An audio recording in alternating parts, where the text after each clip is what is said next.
Good day, everyone. My name's Ryan, and together with Aaron, we are the RA21 podcast, a really adult show. Welcome back. So, today, for once, we are actually not talking about investing. What comes after investing? What comes after you put your money to work, right? You get back to work. That's right. So, today, we'll be taking a look at careers in general for millennials, for what's the difference between careers for boomers, millennials, and all that. And we have Aaron on the show today. So, how are you, Aaron? It's been great. It's been actually a pretty good month to be honest. A lot of things has happened since the last time we spoke, right? The last session we spoke about all in, right? So yeah, I mean the investing wise, it has been quite stable. I've been trying to take a step back from my investing content lately and focus more on like my own transition now. And I actually like the particular topic that we're going to talk about today because I think as of the past month, I've been getting quite a number of questions and DMs regarding careers, career switches,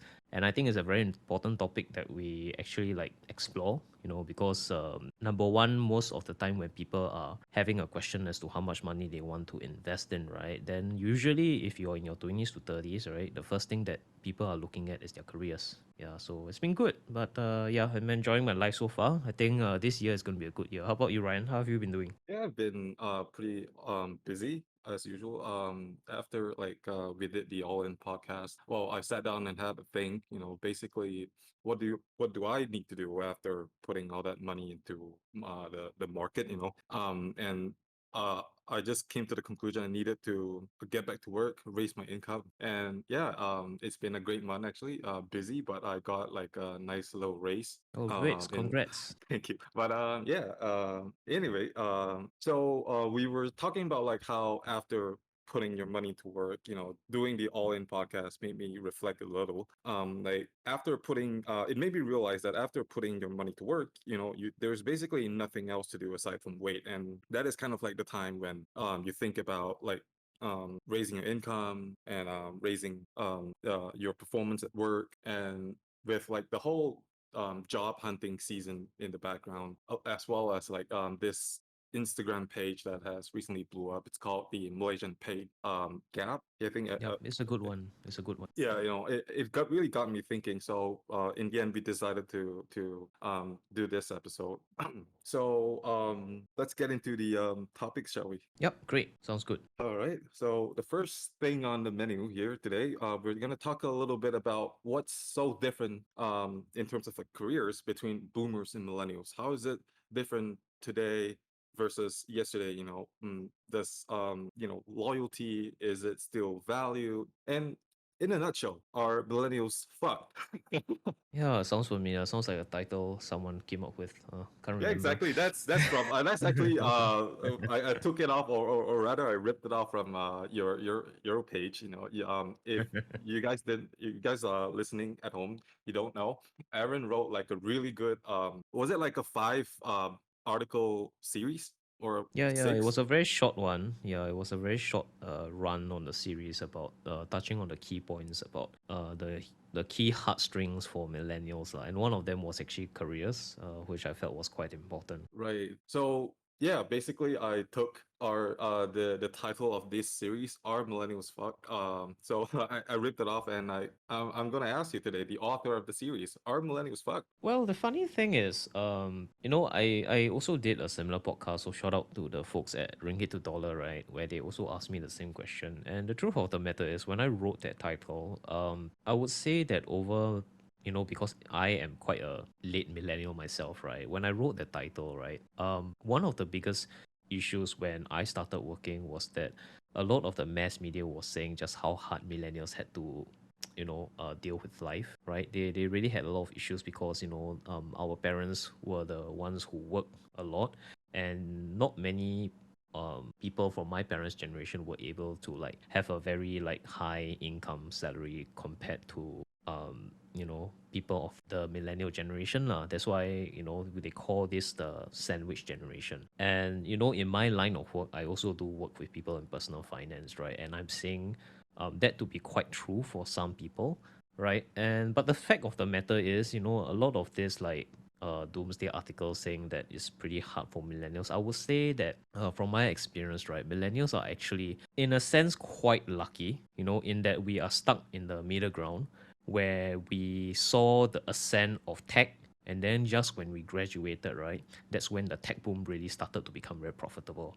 Because when I started working, right, that's when the FANG stocks were in play. Then the unicorn seasons were in play, right, and that's when a lot of high income jobs really started being real solid businesses, right? And Mm-hmm. that's why I'm saying things like, the main question is whether boomers versus millennials, right? How is it different? I would say that the main difference, right, that I've noticed between my boomer clients and the millennial clients is that for millennials, right, most of us and most of them, right, they have to be a lot more flexible in terms of their career paths than boomer generation, right? Because also depends on which country you're from. I would assume, based on our statistics, that a lot of our clients are from Malaysia and Singapore, right? So, Mm-hmm. and a few from Australia and some from Europe. And I would say that for the large majority of people who are listening, who are in the Southeast Asian side of the equation, right, that the boomer generation,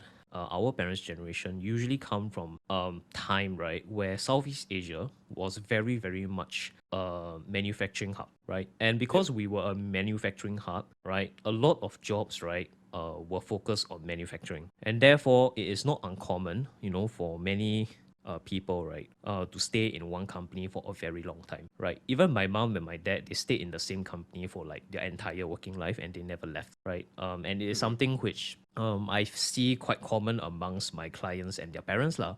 And what I've noticed is that for millennials, right, when most of them after they graduate, they start work, the likelihood that they change jobs or even completely different occupations, right, after 10 years is actually quite high, right? Apart from me, I'm probably one of the only person who never really changed, right? Because I found my calling quite early on in life, lah. That's But I would good. say that, yeah, I mean, I was lucky, all right. In many ways, I've never really changed, lah. People who know me during my secondary school and my primary school years, they would know that I'm a person who never really changed. I tend to choose path which is quite unconventional.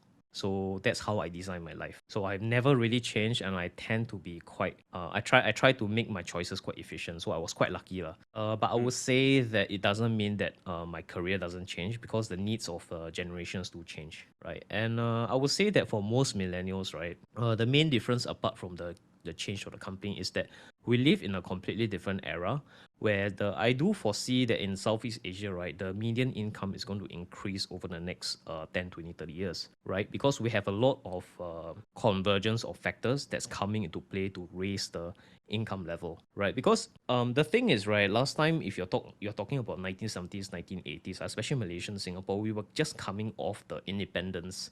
We were just coming into independence, right? And that's when the Southeast Asian countries, they were really on a very huge growth trajectory, right? Mm-hmm. So a lot of manufacturing jobs were coming in, then because in a way, Southeast Asia was quite politically stable. In a way, we're quite politically stable, right? Yep. And then that's why, like Singapore, we were quite lucky that our leaders were very good at making sure that investments that come into Singapore, they can grow well, lah. So Singapore became a financial hub, right? And that's where it created a lot of jobs, and therefore the standard of living increased very dramatically. Then for Malaysia, you guys have a lot of manufacturing facilities for many things. In fact, like you guys manufacture a lot of stuff. You guys also have a lot of natural resources, and Mm-hmm. that's when like that's where a lot of the job like is concentrated on. But I would say the thing about millennials today is that the next wave of job creation is no longer bounded by what the country actually has in terms of natural resources, because right now we have one thing that the boomer generation didn't have, and that is called the internet and work from home. And COVID itself, right, was a very key pivot, right, where most businesses started to realize that they didn't need physical offices for people to actually deliver value, especially high value, right, to Mm-hmm. consumers. And just to give you an example, right, of a recent news article, I think there's a huge bank in Singapore, right, that literally just announced that they're going to cut off, right, 50% of their physical workspace in Singapore because they allow people to work from home. And this is not a small bank, it's quite a large bank in Singapore, and they are like the one of the key tenants in a huge office space and literally the center of the financial district, and they cut off 50% of their floor space. So Wow. Yeah, so I mean, this is really proof to you, right, that even if you were to go out as a millennial today, you're talking about 2022, right? If you want to apply a job, you are no longer constrained by your limitations of which country you are from.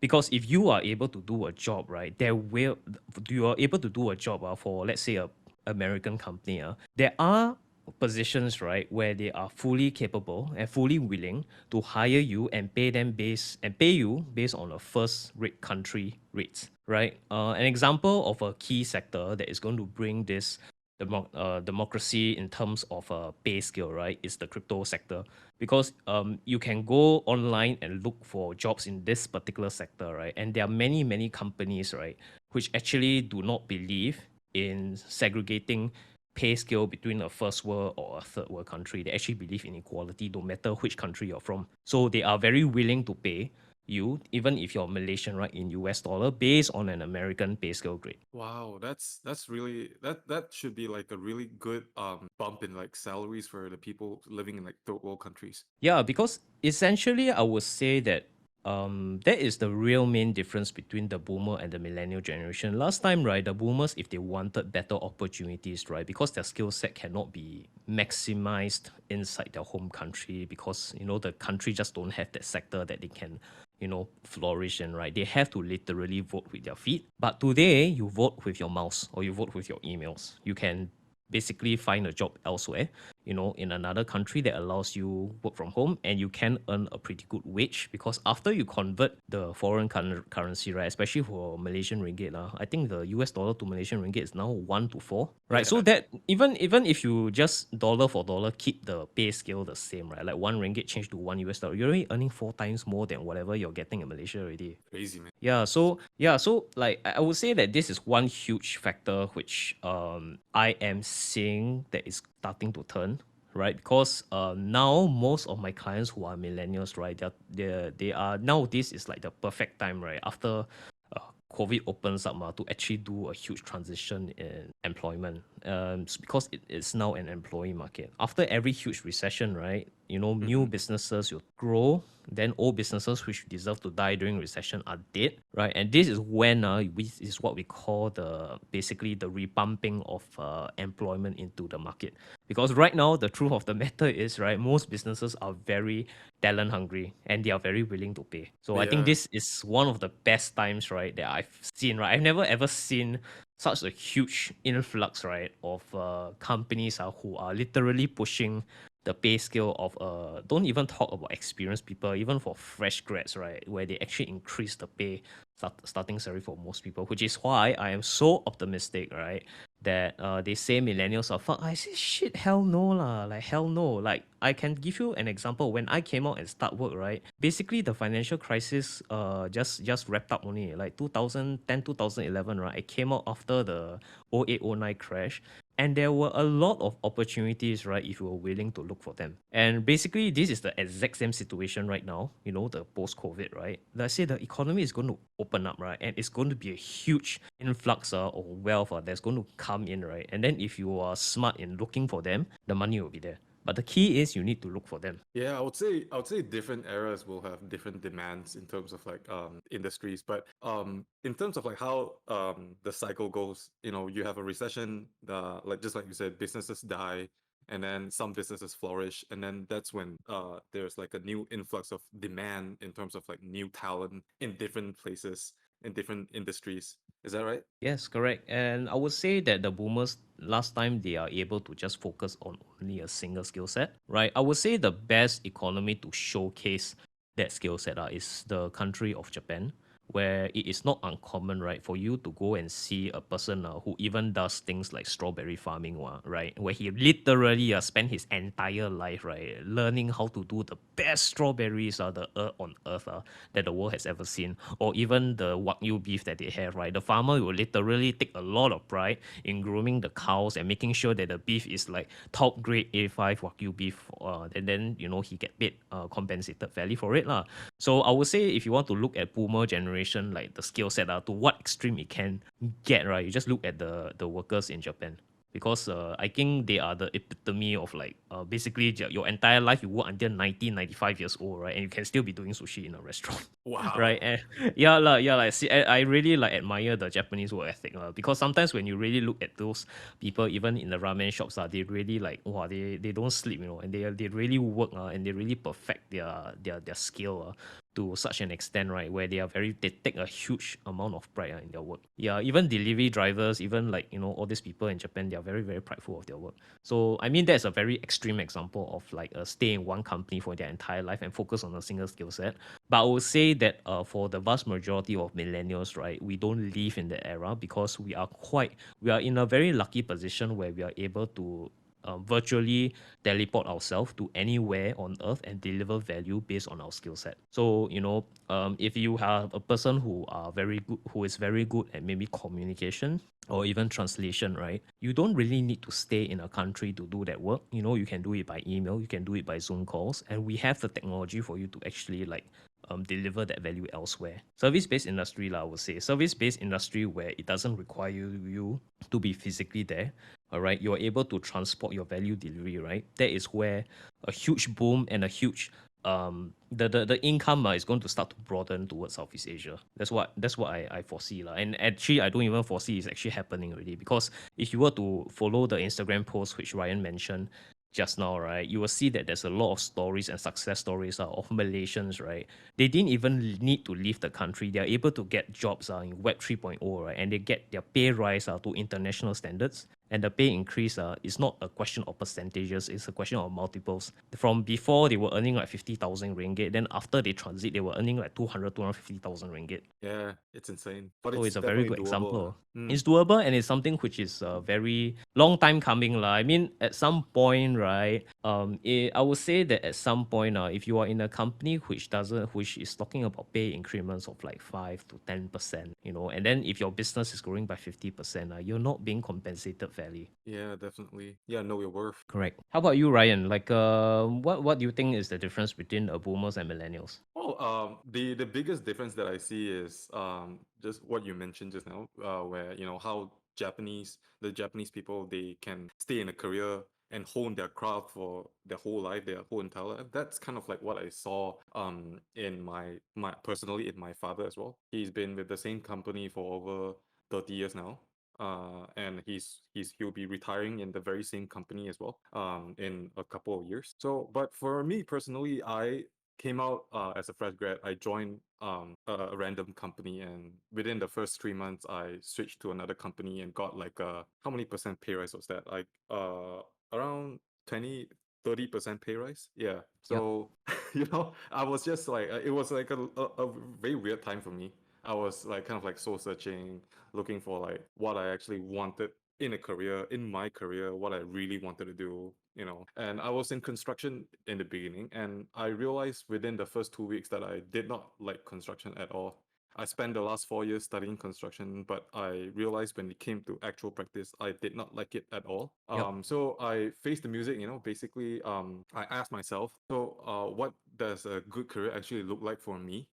What does it take? What kind of qualities does it take to have in a career that I can deem it as suitable for me? And like Mm-hmm. I had a lot of like soul searching to exactly pinpoint what I wanted in a career. Mm-hmm. So let's segue to the next question, which is what I explained just now. What does a good career actually look like for most people? How does one find a suitable career or exactly know what they want in their career? All right, this particular question is something which I think many people have to ask very frequently in their career, because unfortunately, right, a good career can always, like the weather, change due to circumstance, because this is very subjective and relative question. So whenever people come out and ask me this question, right, the most unfortunate thing is that I cannot actually give a very good answer for this, because this is something which, as you have mentioned rightfully, that many people need to really sit down and ask themselves and reflect,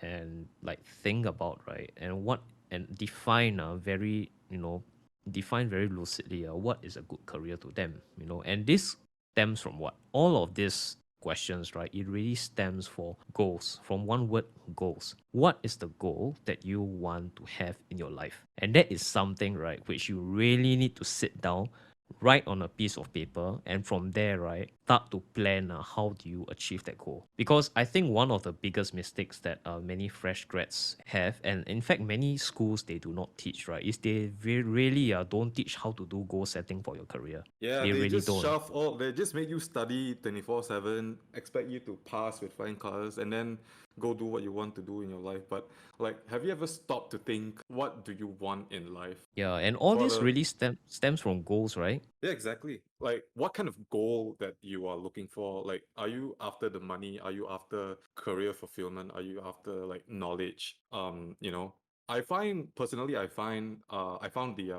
concept, the Japanese concept of like ikigai really helpful in Mm-hmm. this sense because it helped me kind of like pinpoint. There's like kind of like four elements to it: what you're good at, and then what you can contribute to the world. What wait let me Google that up. I forgot already. And what the world pays you Iki. for. Yeah, and what the world will pay you well for. And then there's like the last one would be what you love. So Yep. it's a combination of these four things, and that really will help pinpoint what you exactly want in life because you can't do what you love, keep doing what you love if it doesn't pay you a salary or like a paycheck. Yep. And if you don't have like a mission or like you're not working on something that like the world needs, it may sound like trivial in the end, might not be, helpful to the society. And to excel in whatever you're doing, you gotta be like good at what you're doing at. I mean, yeah, you can get good at it, but fundamentally as a person on the personality level, there are some jobs that are more suitable for some people. Maybe say like you're more detail orientated, or you're the kind who's like a bigger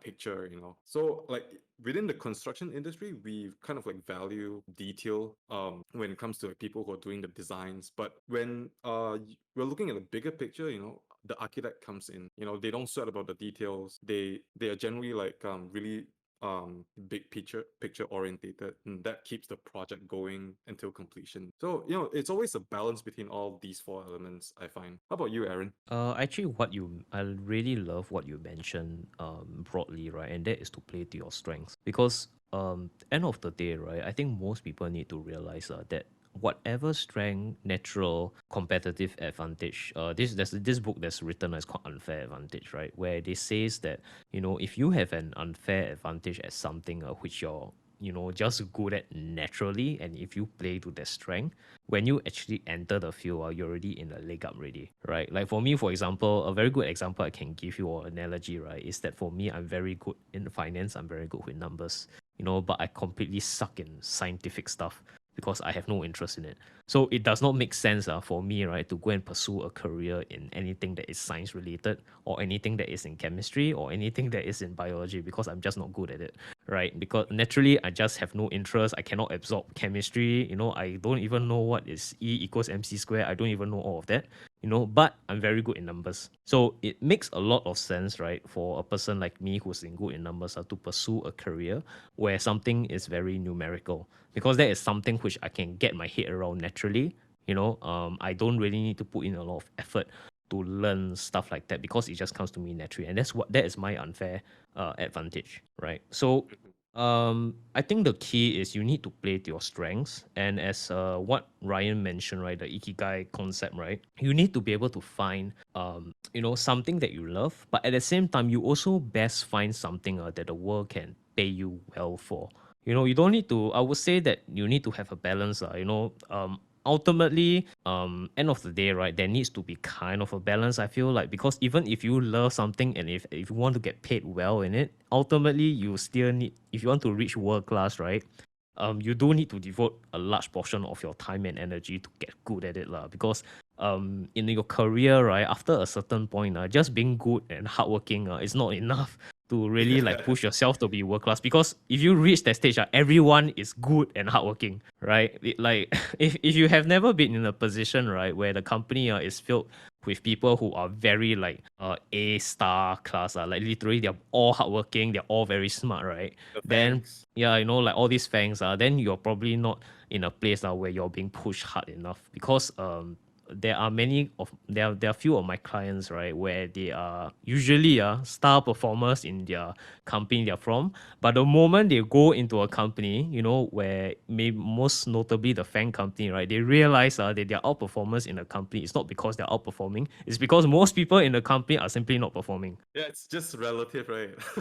Yeah, it's very relative. So I would say that it's very important that you stay humble, in yourself and make sure that you always fact check and reality check lah. I think that's something which is very important in Mm, terms of finding a good career or suitable career, because end of the day, like, you can be a person who wants to strive to be world class, but end of the day you have to ask yourself whether or not you really want it, because not everybody want to devote their entire life to like their career and work, but I would argue that if you find something which is a good balance where you enjoy the environment you're working in, like you don't really have to be like super interested in the work, but you enjoy your colleagues, you enjoy the environment, you like the working pace, then you have hobbies outside of work, then I think that's fine, because end of the day, end of the day, you need to realize that work is a key component that gives you a lot of income. But at the same time, you also need to ask yourself whether or not you are okay to work work very like a hard for boss. it lah, work like very hard for it lah, because like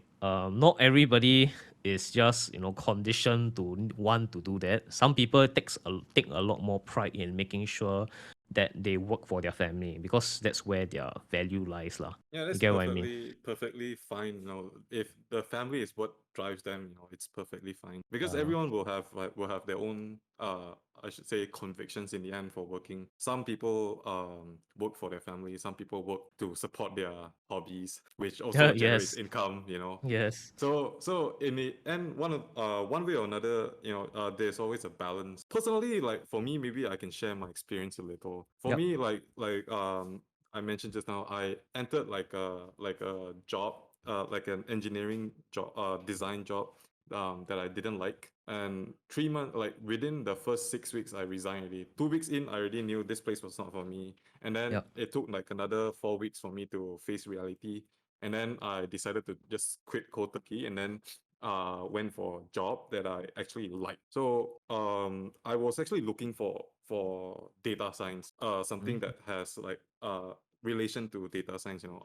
I'm always like really fascinated by things like machine learning, AI, and mm, numerical models. So I was looking for like, but it's so hard for me to transition from like civil engineer to an IT guy straight away, because I don't even know Python at that point in time.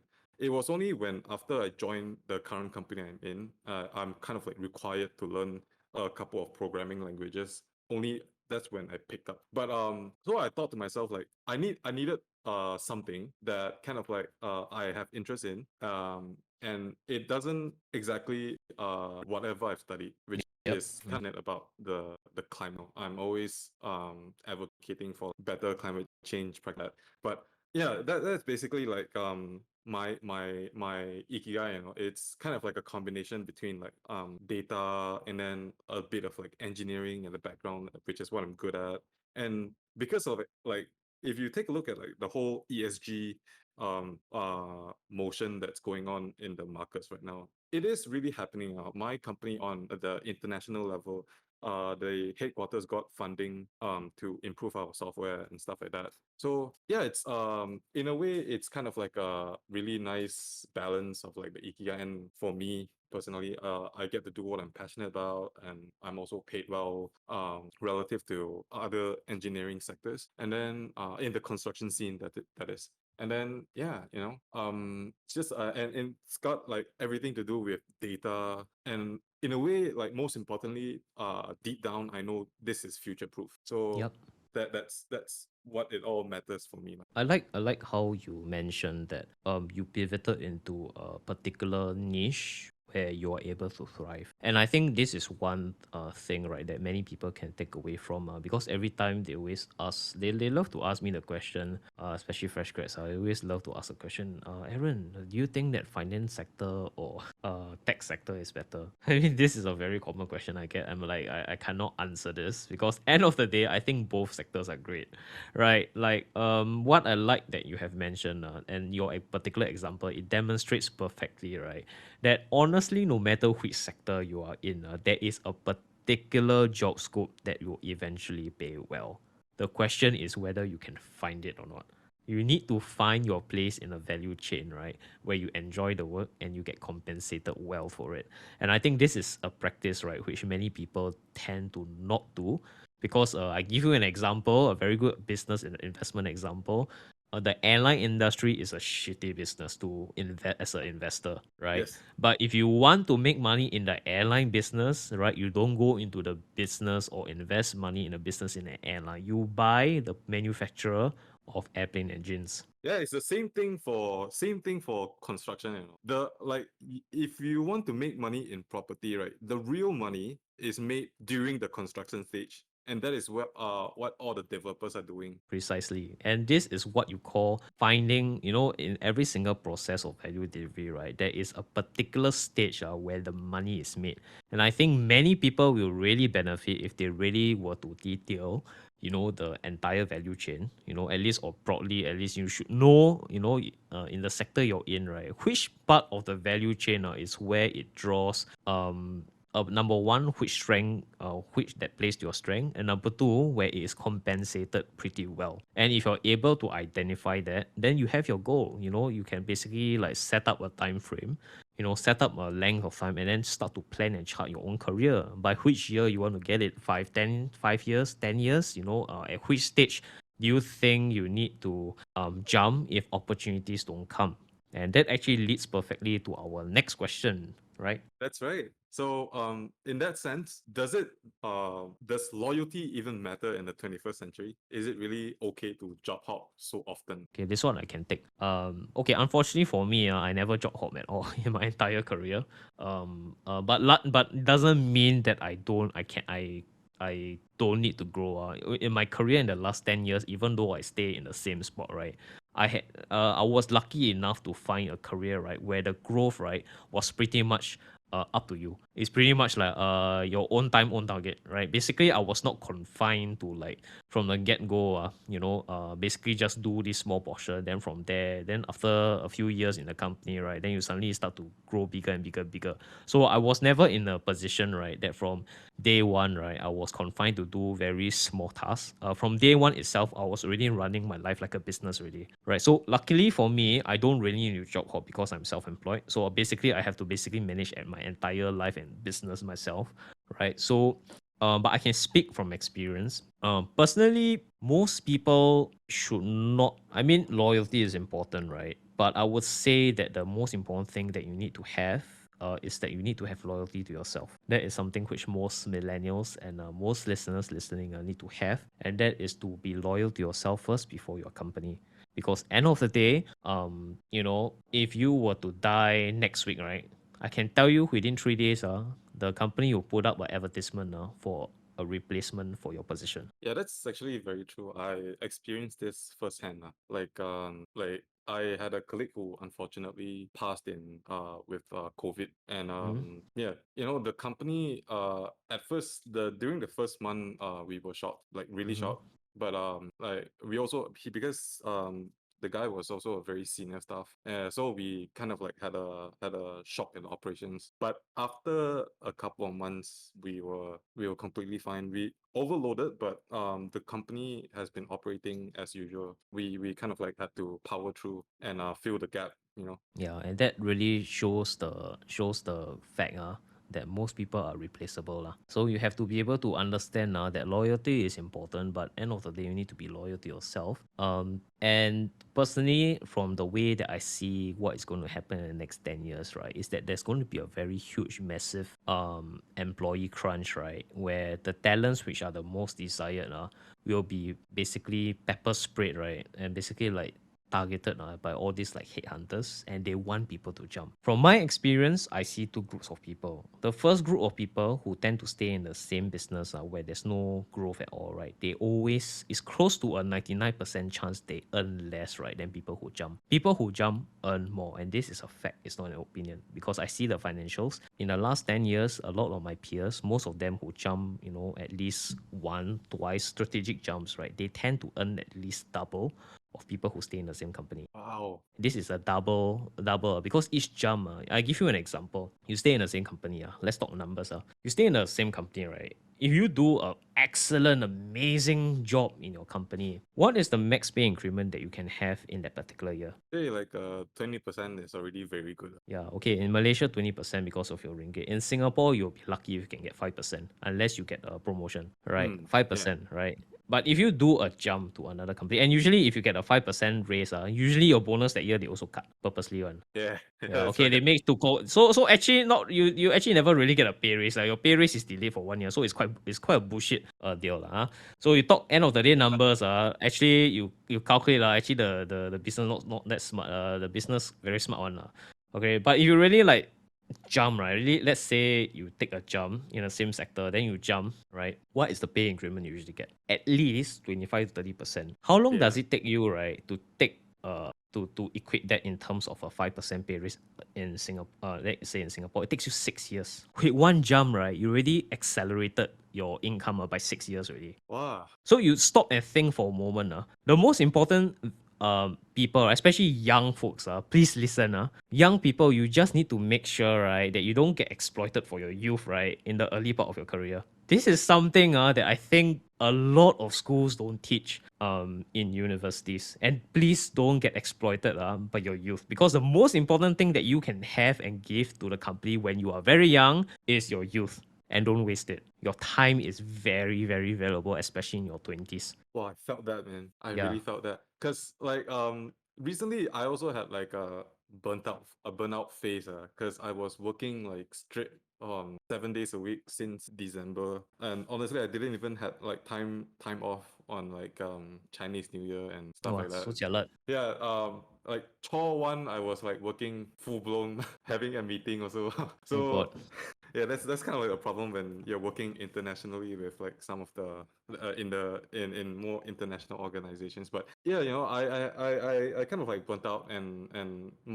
mentally I wasn't in a really good place, and it just brought back like me to this question. Like the youth is so important. You got like so much time to do a lot of things, but if you're like trapped working every day, like almost 12 hours, 18 hours a day, you're gonna go crazy at some point.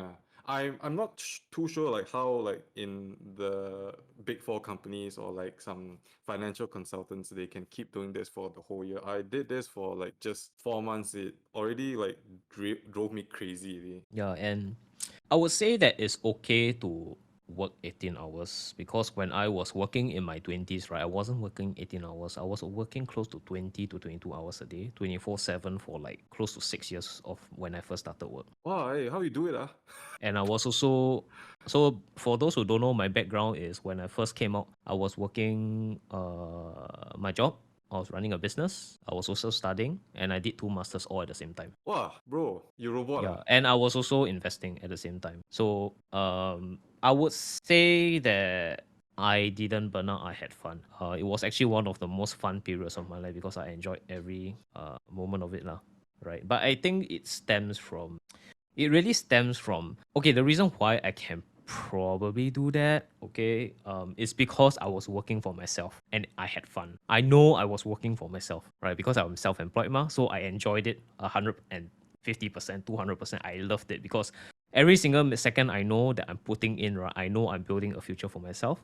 So I don't really feel like feel neglected in the sense that I need to be my success, right? It needs to be the responsibility of someone else. And I think that's one of the joys about self-employment, is that when you look in the mirror, right, if you don't earn enough or if you don't succeed, the main problem is the person staring at you in the mirror, Yeah. right?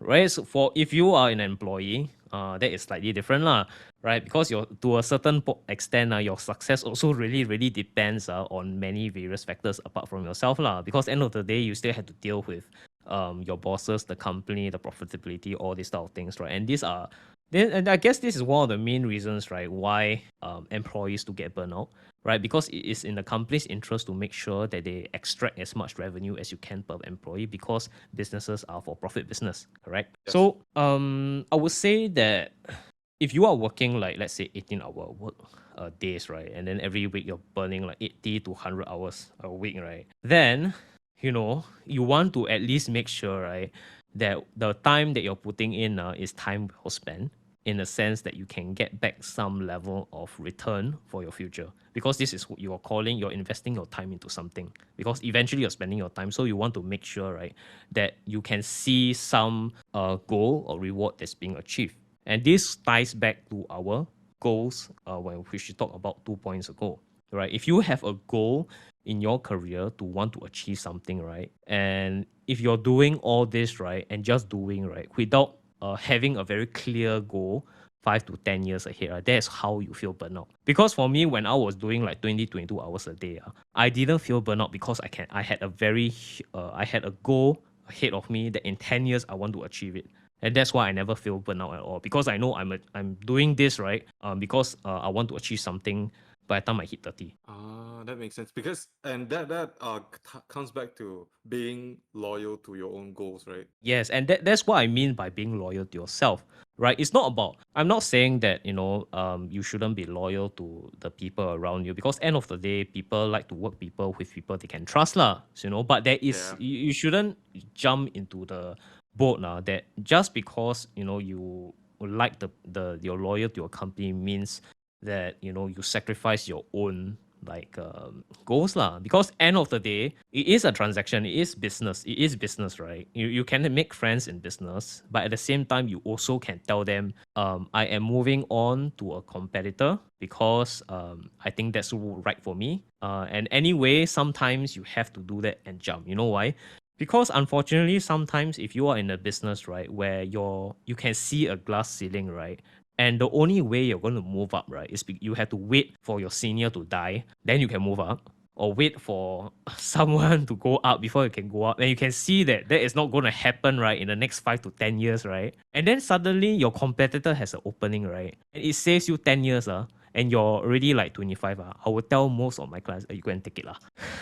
Because you're going to save 10 years of your life. Yeah, I said, exactly. why would you want to wait for 5 to 10 years to get a possible promotion just because your boss needs to go up before you can go up, right? When you can do it now Yeah, and save exactly. 5 to 10 years of your life. Because what's the worst thing that can happen, right? You get there, right? You get a 30% increment, right? And then your bonus doesn't get affected, because in order for them to attract you, they need to dangle carrot for you, right? So they dangle carrot, you get more responsibility. Assuming, and if you're a person who can really function and you know how to work, right? Even if let's say you screw up for the first month, just have confidence that you will power through and learn whatever is necessary, right? To get to be comfortable in the role.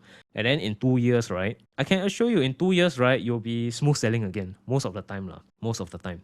Right. And then and the key takeaway, right, is that your base salary actually increase. Yeah, that's the most important thing.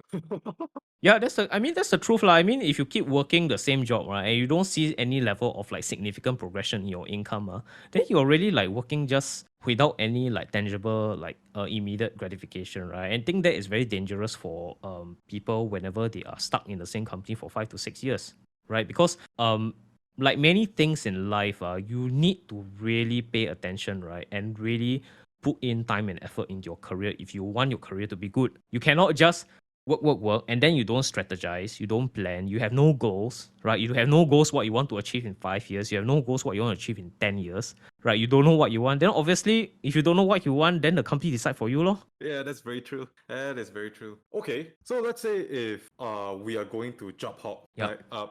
Fuck the 5 year, 10 year glass ceiling, right? We're gonna move on to the next job that pays better. what do we want to look for when we are job hunting? Oh, this is a very good question because this is I love questions like this, right? Because end of the day, this is what you call execution questions, right? Yeah, You have execution's vision. everything. Yeah, I love questions like this because these questions is what you call how do I execute, right? The how because we like me and Ryan like to say, right? Amateurs like to talk about vision, pros we talk about execution. Okay, so and this is the usually most people they find this very boring. And how do you look for what to look out for during job hunting? I would say that stems from your goals again. In the end, you always come back to what you want. You need to be very clear. Write it down on a piece of paper, right? What do you want to achieve in your career in the next 5, 10, 15, 20 years? At the age of maybe 60, when you decide to retire, what can you look back and be proud of? All right, that's something you have to write down. Okay, and then um, I would say that usually you need to have an income goal because if you don't have an income goal written down on a piece of paper, then you will never achieve it, right? So this is something which you really have to write down. So you write down your income goal, and usually from your income goal, you can then start to go and look for positions. You just go to glassdoor.com, right, and then look for places, right, where they can show you what is the income level and what you need to get there to achieve it. So there's Is everything actually like okay? using these job portals like actually I Glassdoor, don't the Glassdoor and the Malaysian pay JobStreet. gap. Yeah, the Malaysian are these really are these actually helpful in a sense? I would say it gives you a sense, and I would say that from my experience, they're actually quite accurate. Because so for me, I'm quite lucky lah. I managed in my own career, I can have parallel understanding of like what career trajectories that most people have. So I know people how much people earn in tech. I know how much people earn in finance. So roughly, I know estimation, especially people in their 60s. I'm in a very lucky position, right, where I know the trajectory of most career paths because that is my job, right? And I Yeah. would say that Glassdoor, the Malaysian pay gap, these numbers are quite accurate lah. I would say the accuracy is quite there, right, in terms of what you can expect. So when you are looking for job hunting, right, you need to first of all have a goal, write your income goal, and then also be realistic, right, with what you can offer at the same time. Because end of the day, right, if your goal is let's say you want to earn 20,000 ringgit a month, right, but currently you look at the job market, you're only offering 5,000. Right? Obviously, there's no company on earth who's going to like pay you that lah, right? Because that particular job scope that you are in, right, just doesn't market wise just doesn't pay you that much. So you need to be able to look for something maybe in this sector or maybe in another sector, right, which you think you can get to eventually, and then start planning your career. So I give you an example. Assuming let's say I'm a fresh grad today, right? I'll give you an example. Let's say I'm a fresh grad today. My income goal, I write down on a piece of paper. Let's say I want to earn 20,000 by the time I hit 30 years old, right? So I give it 10 years. Let's say I'm 20, I give it 10 years. Okay, then what I did personally was to go onto JobStreet, job portal, and then look at the income, right, for the jobs that I wanted to do, right? And then look at the average income. And then I look at the quartile, etc., and the sector. So I listed down the two sectors that I'm good at. All right. The first sector I'm good at is finance. The second sector that I'm good at is investing. Investing is the finance. I think these are the two I'm good at. Lah. Hmm. Then the third thing that I went to do, right, is that I wanted to do something where I can communicate with people because I think I'm very good at that. So but then that narrows down, right, my niche into consulting, right, Mm-hmm. and then something related to finance. So obviously, naturally, I chose financial consulting lah because that's what I'm good at, right? Yeah. So eventually, I found that job lah. Then the next question I have is if I become world class at this, how much can I earn? All right. So I went to check basically the average in terms of the top 20%, right? I think I can get to top 20%. I check and I say, oh, I can get 20K if I want to. So I went ahead and do it lah.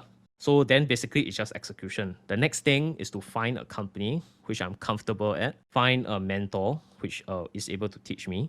Then that's where I started to execute. So I just work, I started to invest my money, and at the age of 30, I managed to achieve it lah. Y'all fresh grads listening, better take notes, because when I was a fresh grad, I did not know anything. Like I didn't have like such a process, like an organized process to follow through. You know, like a list of things that you need to check off before you go into the new job. I went in blind. You know, literally, I went in blind because I was kind of like psychoed into this delusion that the job market is kind of bad at that point in time. It was like 2017, and I literally jumped into the first job while I was still studying in uni. I took the offer on the spot. So it was like I didn't even consider like which one's better for me in the future. Yeah, so I really like how you have steps, like a procedure, going through step by step and execute one by one, ticking off from the list. And every single year when I do my own planning, every start of the year, especially during my birthday, I'll take 1 week off, right? I can share with you guys. Every year when it comes to my birthday week, I always take that week off and I write down exactly what I want to achieve in that year. Every single year. Every single year I always do that. I will write down, okay, what I want to achieve in my life. I want to achieve, let's say I want to lose weight. Let's say I want to hit this income. Let's say I want to like restructure my finances. I want to do this for my business. I want to do this for my personal, my relationship life. All these goals, I write down on a piece of paper every single year of my birthday week. Every single year, I'll Well, write it's very down. stoic. Eh. And You take time to you take like a 1 week time off just to reflect and like kind of like appreciate life and everything. yes, and I do this. I've been doing this every single year since I was the age of 20. I did this every single year, and every single year I would say I achieve it lah. Wow, Right. So that, a that actually lot. sounds like a very nice ritual. Yeah, so the thing is, right, I always find a lot of people, right, they always really they underestimate how much they can achieve, right, in 1 year. You know, like I can give you an example. In the last 6 months, I went to achieve what I wrote in my last birthday, which I want to lose weight, I want to do all this, right, and I achieved it in the last 6 months before my birthday, right? So I would say that goal setting and executing is something, right, which really works for my own personal life. And it can be anything from career to your own health to your own wealth. And that is something which I think most people really need to do, because that is one thing that I took right from my business and my self-employment goals. And that is my mentor. He always tells me, Aaron, when you come into this business, you must have goals. Because if you don't have goals, then you are failing to plan, and when you fail to plan, you are planning to fail, right? And the problem, right, with employment is that you are conditioned, right, to not have goals in your career. You are just conditioned to do what you're told. Yeah, that's very true. All right. And Yeah, that that's is very true. something, right?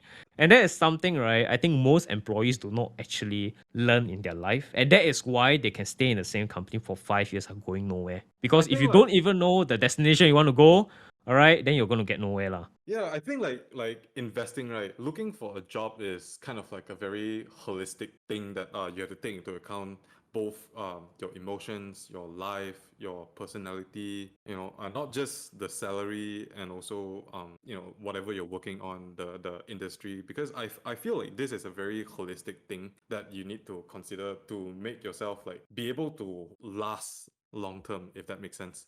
Just kind of Yep. like investing, you have to it's a marathon in general. You need to know exactly what you want, and the whatever you're working on, like say like similar to investing, your investing styles, I would say, you need to understand yourself to be able to take like volatility, or like in certain careers it calls for like say doctors, right? They get on call every 24 hours or something like that. It's a very grueling life, but some of them they can take it.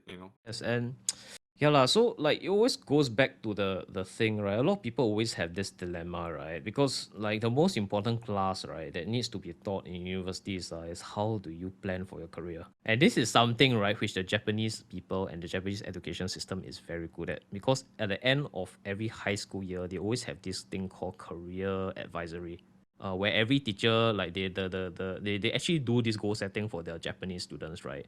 Where the high school students, I can't remember is it high school or one particular class, especially in the last semester, right, where they actually write down what are the three things they want to do after they graduate from school, and then they will meet their homeschool teacher, right, and then the teacher will give them advice on how to best achieve it. And this simple act of actually writing down the three things you want to achieve in your life, right, I think it's one of the core reasons, right, why Japanese people, right, when they go to their career, they can really tahan a lot of shit, right, in order to excel in their job scope, lah. Because I mean, you really, as I mentioned earlier, like, if you want to see how well people can execute one job for the rest of their life, right, you go to Japan and you see, because you see a lot of Japanese people, they, wow, I tell you, the farmers, even the farmers, the rice farmers, they take a lot of pride, right, in growing the rice that they have on their fields. And that is why if you go to Japan, you don't waste the rice, because they say the farmers spend work a lot to grow the rice. Don't, so make sure you eat finish your rice. That's why when there's like $1,000 mangoes or peaches sold in Japan. Yeah, because I mean they really make it very like they're very proud of their work. You get what I mean? I think that's Yeah. the best thing that you can have in your life and career lah. Because I like to say that every one of us we spend like 8 hours of our life in our career, right? Which is 33% of the prime years of our life doing work. So your standard of life and standard of living will be a lot better if you can at the end of the day after finish your work. Wow, I'm proud of my work.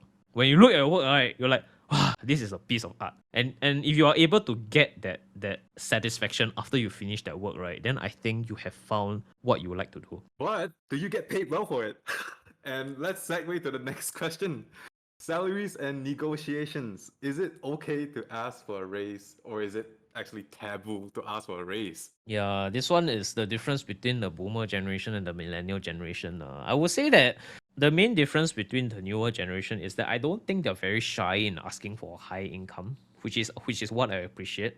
Because nowadays people always say they say the new generation, wow, the starting salary they're asking in Singapore 4.55K. I say very high. Back then when I was working only 1.8.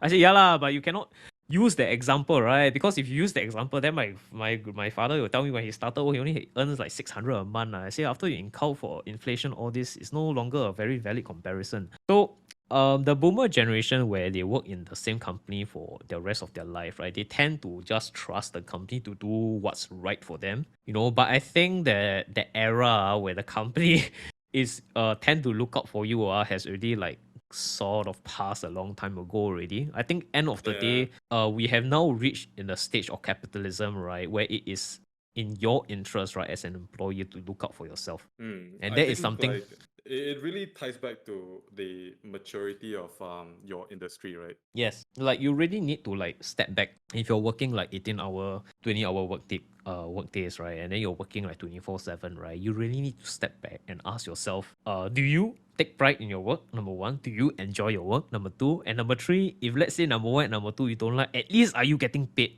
well for it? Because if the answer is no, no, no to all this, right, then maybe right, it's good for you to really step back and ask yourself whether you want to do the job lah. Yeah, it's Or time to make a change, lah. Why yeah, why why because suffer, you know? yeah, because like there's really no need for you to suffer when there are opportunities out there for you to not suffer. I would say because end Exactly. of the day, you know, last time right, it was very tough for you to get the idea of what the market rate is like for an income. But I would say that right now times are a lot more transparent and people can actually like check out like what is the market rate for the job they're doing. So doing your homework is important lah. That's why just now we mentioned things like Glassdoor, things like the Malaysian pay gap. The Malaysian pay gap, right? You're able to like go and look at least on the market rate, right? Whether or not you're being paid fairly. And go back to your goal. Assuming let's say you didn't do what I did, right? And then that's when you need to start to implement it. Right, assuming let's say you want to earn 15,000 ringgit a month. And if you go to Glassdoor and if you go to the Malaysian pay gap, right, and you realize that you're already getting paid 20% above the market average, right? Let's say you're already getting the top end, right? And there's nowhere up that else you can go, right? And if you still want to achieve the number you have in your head, right, then you need to start to stop and think, how do you get there? And most likely you'll come to a conclusion, right, that you need to increase your skill set or increase your responsibility, or you need to make a change in your career direction. Because most people, right, put it this way, you can never get paid 50K a month, right? I would say, not to demean waiters, it's very difficult for you to get paid, let's say 50K a month, doing waitering of tables, waiting on tables. You just can't because the value to society, right, as a waiter, right, not to demean the waiters, right, is just not tagged at 50K a month. You need to be able to do more if you want to get more. Because it's one of the metrics I like to look at which company to join, right? Is what you call revenue per employee as an investor, right? If you were to look at the top 10 revenue per employee in terms of the tech companies in 2019, right? In 2019, the top revenue per employee, right, is actually Netflix. Do you know that? Whoa, Netflix stock dropped though. Yeah. I mean, back then lah, this one 2019 lah, 2019 lah. That's why they were earning so much lah. But Netflix back then, right, the revenue per employee was 2.4 million. Wow. Right, to give you comparison, Apple was 1.9 million per employee. This is in US dollars, right? This is in US dollar. So if Apple, right, can hire an employee and their each employee they hire, right, can generate 1.9 million. Do you honestly think they have an issue paying a person 100,000 US a month? Sorry, 100,000 US a year? Yeah, exactly. But if let's say you work in a company, right, where your revenue per employee is let's say 200,000, let's say 200,000 US a month. Let's say okay, the lowest one is actually Amazon, right? In 2019, Amazon the revenue per employee because they have a lot of logistical partner is 351,000 US per year. So obviously Amazon is going to have a lot of employees who will earn less than 350k, right? It Hmm. only makes sense, right? Yep. So end of the day, the sector that you're working in, right, it is very important that you understand that the business is big enough, right, to have positions, numerous positions for them to be able to pay you your desired income level that you want. And that is something which always ties back. Goal setting again, how much you want to earn, and then from there you need to narrow down which job scope and which sector can allow you to grow into that role. For myself personally, I can share a bit like with the time when I was looking to jump to my current job. The only thing on my mind is actually higher salaries. Mm-hmm. And like a typical growth investor, right? I was actually looking at the growth of like the industry as well, lah. Not just because at that point in time I thought like construction, right, in Malaysia especially, looking at like how KL is so overdeveloped already, I really don't think like the total addressable market for construction can grow as much anymore. Yep. So I thought this was like pretty much a dead industry to me, really. To me at least. No, I don't mean to talk bad about like people in working in the construction industry, but to me, I just didn't see this as like a long term thing that I can keep going at. So I started to look for problems Mm-hmm. and things that we are solving in Malaysia at least or globally, and that happens to be like a flooding situation in Malaysia. So Mm-hmm. like if you follow the news last couple of months or even years, there's like always very devastating flooding issues left, right, center, and no, apparently nobody's doing about anything about it, and that's kind of like how I started off like my journey to look for a job to model this kind of climate scenarios, disasters. And in my opinion, right, so I was actually looking for and I think that this problem in specifically is is a growing sector because like water in general is like a natural need, a fundamental need for humans. You need to drink water, so hence water supply systems. You need dams. You need to regulate your water cycle so that you don't get flooding. Even if you have flooding, you need to mitigate the flood. So a lot of things to do with water and the natural climate in general, nature and everything. So I thought it was like aside from like being a fun job, I thought it was like an important job where a lot of money is going to be going into this sector in the future. So that's kind of like how I position myself like a growth investor in that sense. Yes, and that's how and Brian mentioned a very key thing. He has a lot of interest in you have a lot of interest in water dam systems, which is not something which is very common and something that is very niche. Because if you were to ask me what is water dam system, I conk out already. I just don't have interest in that. Right? I really have no interest in that. Like and that really shows you like like I think a lot of people like to underestimate like how the things that they find interesting is something which the world actually has demand for. You get what I mean? Like Yeah. you have an interest in ESG, all this stuff. I would say that not many people actually have so much interest to the point that they will actually want to make it into their career, right? So like you manage to find something which is a growth industry, right, and something which is very niche, and you get compensated well, and most importantly, I would say that you feel like you find purpose and you enjoy the challenge, lah, I would say. But Yeah, the go kind ahead. of like the key point is like because it's a growing industry, right? So Yep. in the end the revenue grows and that's kind of like how you get like higher revenue per employee. Is that right? Yes, correct. And Definitely. that's kind of like how I didn't know about like the whole revenue per employee, but I just thought like if the industry grows, then my salary will grow. I'm a very simple man, so that's kind of like my logic at that point of time. So that's how I position myself. Yeah, but then that is really like how the way that if you want to really like plan your career and your income goals, right? That's how you should do it because there's no such thing as a free lunch in this world, right? Every single business, right, is incentivized to make sure that you do at least 5 to 10 times of what you're paid, because companies, they're not charities. They're in the business of making profit for shareholders, and a lot of that stems from making sure that you as an employee simply just deliver more than what you're paid for. Because if everyone takes more than what they're paid for, then the business will essentially go bankrupt, right? Then we crashed, or we work lah. So I think the point is, right, you just want, and I would say that the key takeaway, right, for salary and negotiation, this entire like question, right, is that you really just want to avoid that you simply do not underutilize your potential, right, which is what I see in many people who have very a lower income lah. Because I really feel, right, whenever I look at their career path, I really find that they tend to underutilize their potential, because they can actually do a lot more if they really just sit down, sit back and really just plan for their career. All right. And the key takeaway is that the salary that you command, right, tends to correlate with the value that you bring onto a table in the long run if you negotiate and if you ask for it. And if your job scope simply cannot have that revenue from the company to pay you, right, then no matter how much you try and ask for it, right, the likelihood is that you'll find it difficult to command a higher salary. And this is just simply business 101, right?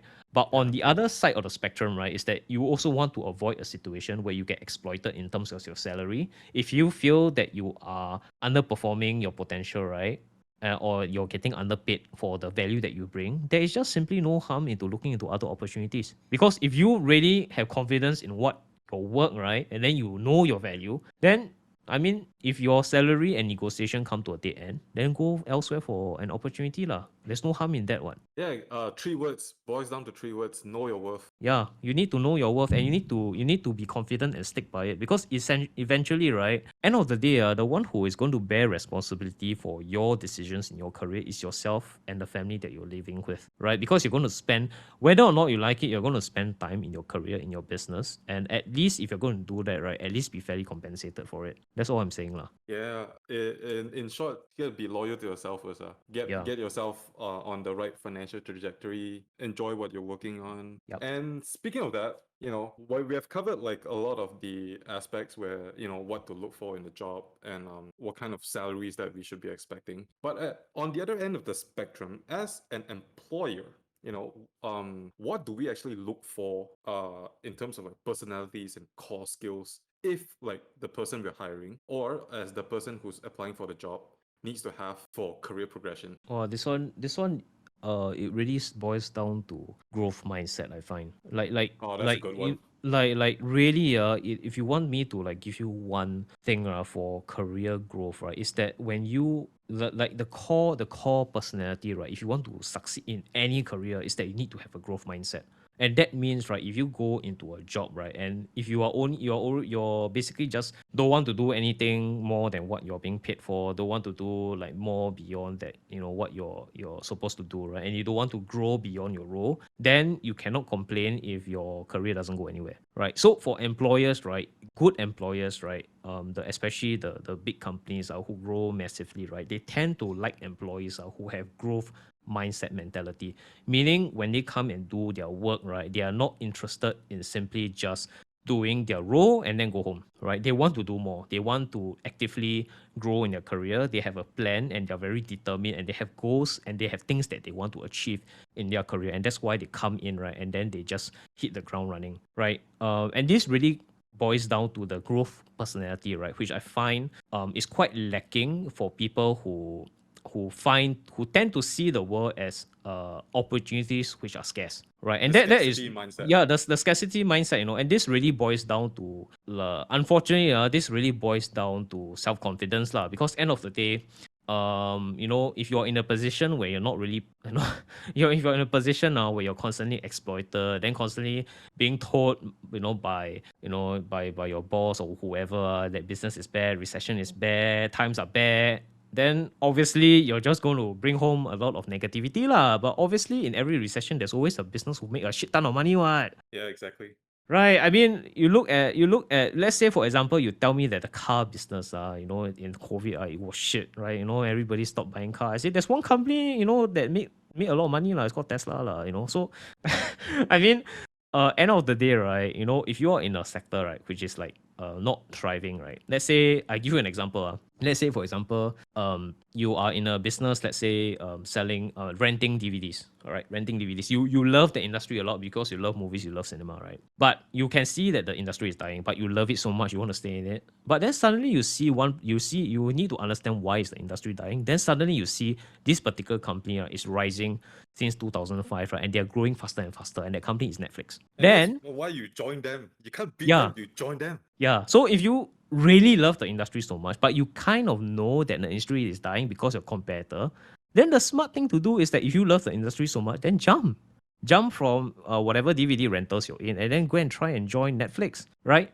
I give you Exactly. another example. Okay, if you are in Apple, right, and your whole career is basically just do the Apple Store, Apple Music Store, you sell 99 cents per song, right? Suddenly you're starting to see your revenue drop like shit. Why? Then you look at your competitor. There's this company that is called Spotify, right? They're offering a lot of people free music, but then you can see that the business trajectory is going 30 to 40% per year. And then suddenly you look, right, they're hiring aggressively. What should you do? Join them. You can join them, right? All I'm saying is that from what I noticed, right, businesses and companies will grow, stagnate, and die. This is basically a business life cycle. But what doesn't really change, right, is the creation, the value of what the business have. The only thing that really changed is the medium of delivery.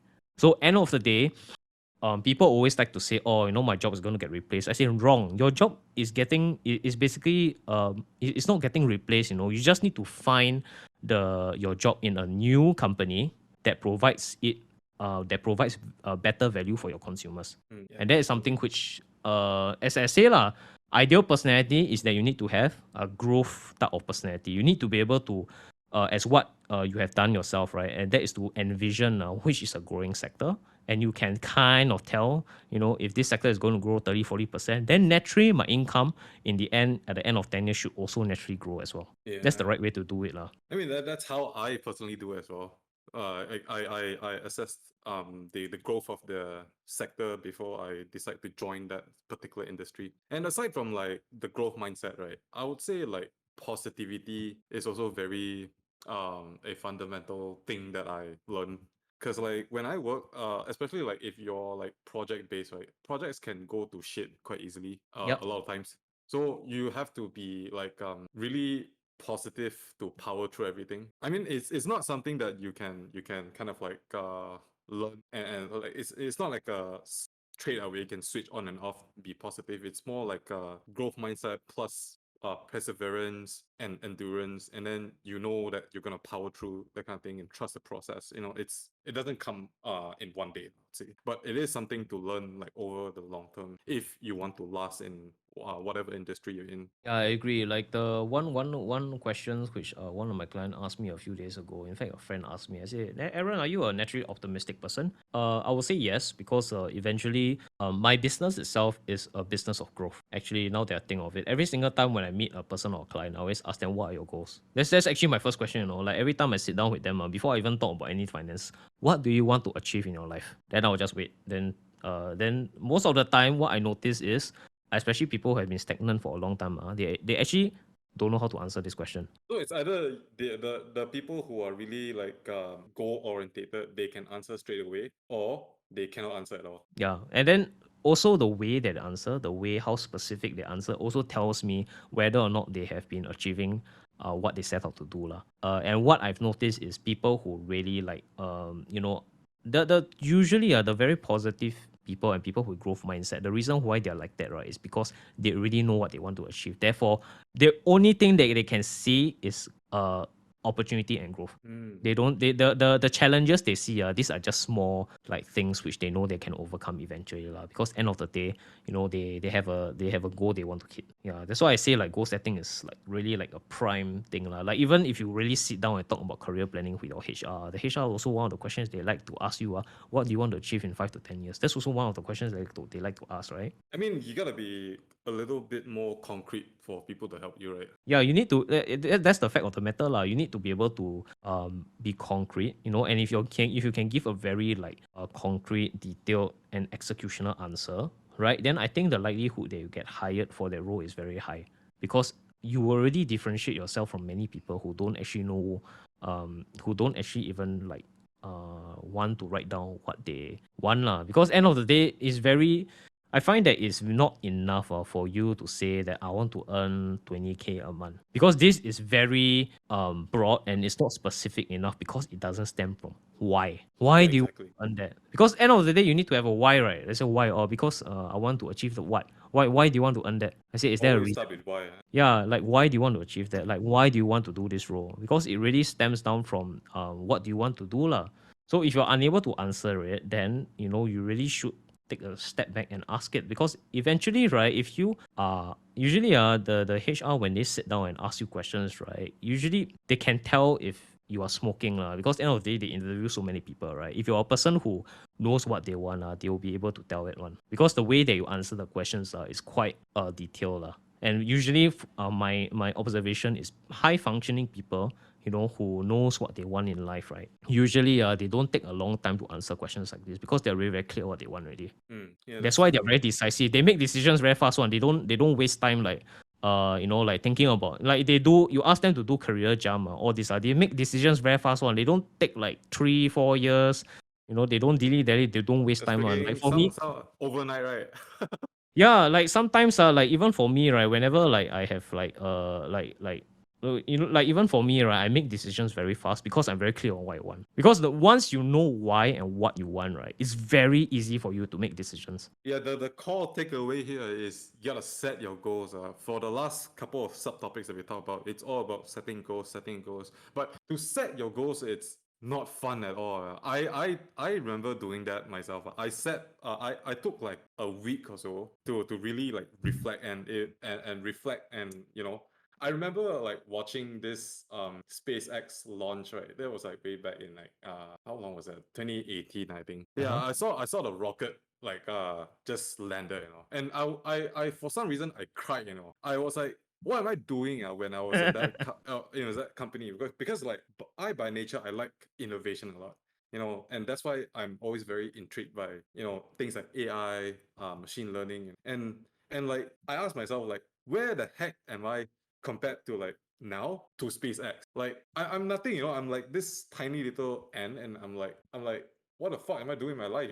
So I literally cried, and then I was like, yeah, I gotta do something about it. So that's when I decided to like just quit my job and then go hunt for like the current job that I'm at in. And yeah, I think many people, right, the good thing, right, Ryan, is that you actually experience that very early on in your career, because unfortunately there are many people who don't experience this until much later in their life lah. That's why it's not uncommon to see people in their 30s, right, suddenly switch careers. But I would say that the older you get, as you start to age in your career, the more you kind of have what you want, because not everyone has the luxury to be in a job or career, right, which they Truly love enjoy, I would lah, say. or fully Yeah. enjoy lah. They're just there because they need to do something with their life lah. And I find that sometimes if you really like take a step back and ask yourself why are you in this position, right, it tends to usually fall along the lines of, most of the time people just simply did not write down what they want to achieve. They Right. really didn't do that, because really when I really like down and like thought about it, right, the people who really achieve a lot in 5 to 10 years, the reason they achieve a lot is because they really took the time and really plan their career. It is something which is so vital and so important, right, that stories alone of how people achieve it, right, is not enough for you to achieve it, because it can only inspire you. Because what will get you to that result is not just inspiration. You need to be able to execute and plan. And that is something which most people cannot do. This is why you know shows variety shows like The Biggest Loser, fit to from fat to fit, fit to fat, whatever, all this because a lot of this even for Shark Tank, right, a lot of these shows have a lot of viewership because it is inspiring. It's about a story of taking action. But the truth of the matter is, day in, day out, right, the execution part of it, that is the one, right, which is tough. Because it's like, for example, you want to lose weight. You need to be able to execute, right, day in, day out, right, for the rest of your life if you want to maintain your fitness. levels, right? And that is something which is not easy. And just like your career, you know, not every day, even if you're in the job that you love, is a happy go lucky day. It's just not, because there will be times in your career where you feel like shit. There will be times, in your business that you're doing where things just fuck up, right? And I think what separates the people who achieve and people who don't is that people who achieve and tends to do well, no matter what comes in their way, right? They know how to get up and just move on. Yeah, I think that's like the really key thing here, because I personally, I with like all the office politics, I became the guy who's kind of like the firefighter in my department, and shit gets thrown to me, and I believe like it's the same for a lot of people. And well, not to undermine other people or like my colleagues, but on top of your own work, you still got like other people's work to do. Not sure how this works, but when you're kind of like good, not saying I'm good, but if you're kind of good, you get to do other people's job too. That's kind of like the corporate life, and it's really tough, on top of like your own stuff that you have to do with precision and accuracy. You also have to fix other people's work, and let me tell you, to fix other people's work is 10 times more difficult. It's annoying and it's also difficult, So you just have to kind of like have that mindset where you believe you can persevere through it, be positive, and take it as it is. Because in the end of the day, your boss hired you to solve problems, and that's exactly what you're paid to do. Yeah, I like that. I like that. And that is, if you go and do a job, it ties back down to make sure that when you do it, just make sure you do, make sure that you execute, lah, I would say. But at the same time, I also think that actually leads up to our next question in the FAQ, but I'll answer this later. But I like the fact that you say that end of the day, you are there to solve problems. So long as you can always consistently solve problems and you're a person who the company values, right? Then I would say they're already future proofing your job already. Because essentially, right, if you are a person who can prove, right, that you can execute under stress, right, then it's a win-win. What? Assuming, let's say, you become more valuable in the company that you're operating at. So when you negotiate for a higher salary increment or a higher position, right, the likelihood that it needs to go to you is high.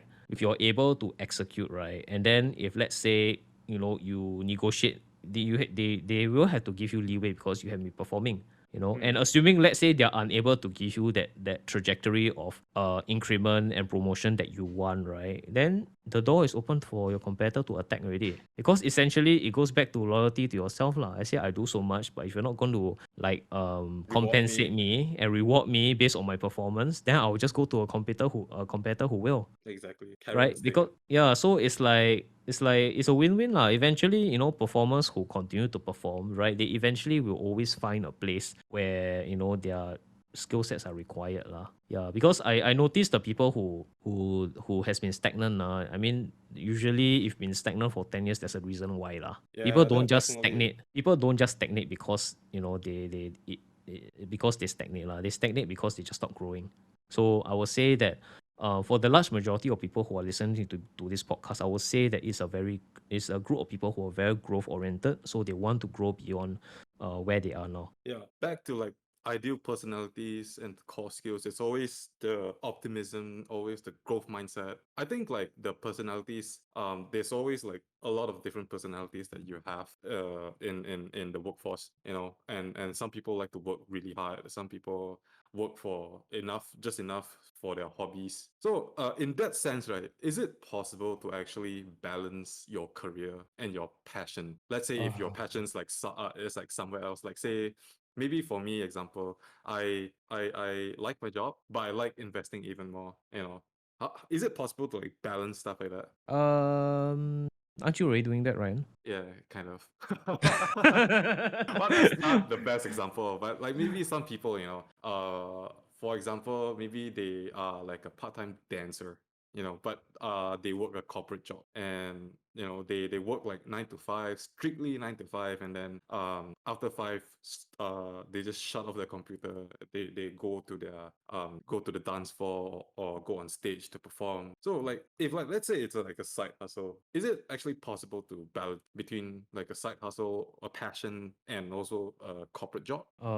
Yeah, lah, I would say that from what I have observed, is that usually people who are very high up in the career ladder, they tend to be able to balance their life quite effectively. Because if you say things like dancing, things like even going to the gym, they are actually quite consistent in the terms of them actually making sure that they still do it, no matter how hard their work week is, right? Like even Mm. for me, I have now gone back to working out 3 times a week in the gym. And during the years where I was the first 5 to 6 years of my life, when I was working like 20 to 22-hour work days, right? I was also going to the gym consistently close to 4 5 times a week without fail. Wow. Yeah. So I would say that the reason why I do that is because it gives me a time in that day, right, when I'm just able to just focus in a meditative flow state where I just focus on doing and executing and freeing my brain away from all the growth that's happening outside that gym lah. So for me, going to the gym is more of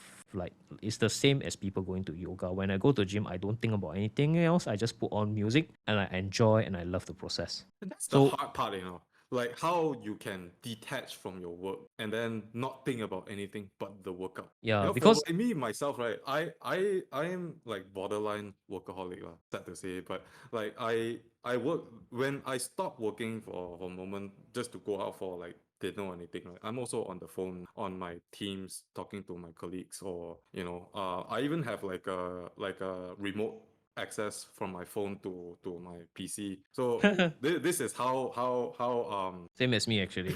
I also yeah. have that actually. Yeah, Yeah. exactly. So it's like for me, it's like it's damn hard to detach. To detach from the PC physically, it's easy, but to take your mind off it, that's the hard part. I find. How do you do it? I think it helps that you enjoy your work lah. Because I think a sign that you really like your work is when you are very engrossed in it that you just lose track of time. Yeah, that happens with me all the time. Yeah, yeah, because it kind of shows that you are really like enjoying your work lah. Because you cannot do that if you hate your job, like seriously, right? Like end of the Yeah. day, you're being like driven to do something that is beyond your personal time. And I would say that in your 20s is something which is very tough not to do. Like even right now in my 30s, I'm sort of trying to like pull back from always like making sure my mind is on the business all the time. But when I was in my 20s, I was always pretty much 24/7 on it lah. And the truth of the matter is, if you want to get world class into something, right? You want to get really good and like world class into something, you pretty much have to think about it 24/7 lah. There's no really any work life balance lah. You just try to find time in the day to get shit done. Get your own stuff done. Then you need to balance it with your relationship, right? Because I think the hard part, right, is the relationship factor. Because it is a very difficult to balance, right, when you're in a relationship and in a partner also requires your time, and that's where boundaries come in, lah. Sometimes communication, I find, is very important with a partner. You need to be able to communicate with your partner that it's not that you don't think the relationship is important, but you do need to like just need to communicate to them that they are important, but at the same time, career is important lah. But of course, in terms of when it comes to like like critical time, we have to decide the partner or your career. Obviously, you have to assure your partner that the partner needs to come first lah. Because like no matter how important your career is, right, short of if you're Elon Musk, right, end of the day, I think that your relationship with your partner should take more importance than your career. Because your career, right, you can lose time, but when it comes to crunch time, I think the time with your partner is also equally important. And that stems from communication. Because especially when both parties are very busy at work, are very stressed out at work, right, it's quite tough to have that communication ease lah. It is tough lah, but you need to make sure that you communicate that. So because I find that a lot of this like work life balance, the reason why people have it is because they have communication issues with their relationships with their partners. It tends to be the main sticking point. Yeah, I also find that like when stress gets to you and also your partner, right? At the same time, it can be quite explosive and disruptive actually. Like it's hard to detach already physically, but now like with work from home and everything, like, I'm literally like online 24/7. So it's really hard to like even get away from my desk. And then when the stress gets to you, you take that back home because you're literally already at home. So like it's something that I'm trying to work out like trying to like make it better in a sense, like so I don't bring that negative energy into my personal life and my relationship. Yeah, I think what has worked for me, right? Like what has worked for me is that now when I go back to a gym, I actually go with my partner. Okay. So what I have found that works for me, right, is that you do something with your partner, right, where both of you can just detach from everything else and you make it into a ritual, because that has worked significantly for me. Because when both of us are in the gym, right, we really don't focus on anything else except workout, and making sure that both of us are executing the workouts to perfection. That's really sweet. Yeah, like I think this is something which has worked for us, because end of the day you just want to make sure that you are in a happy position, right, where you're able to do something together, because I think end of the day it's still important to like do something together, right, and still be detached lah. I think that detachment thing has to come through a process of a ritual where you need to really sit down and really just do things together lah.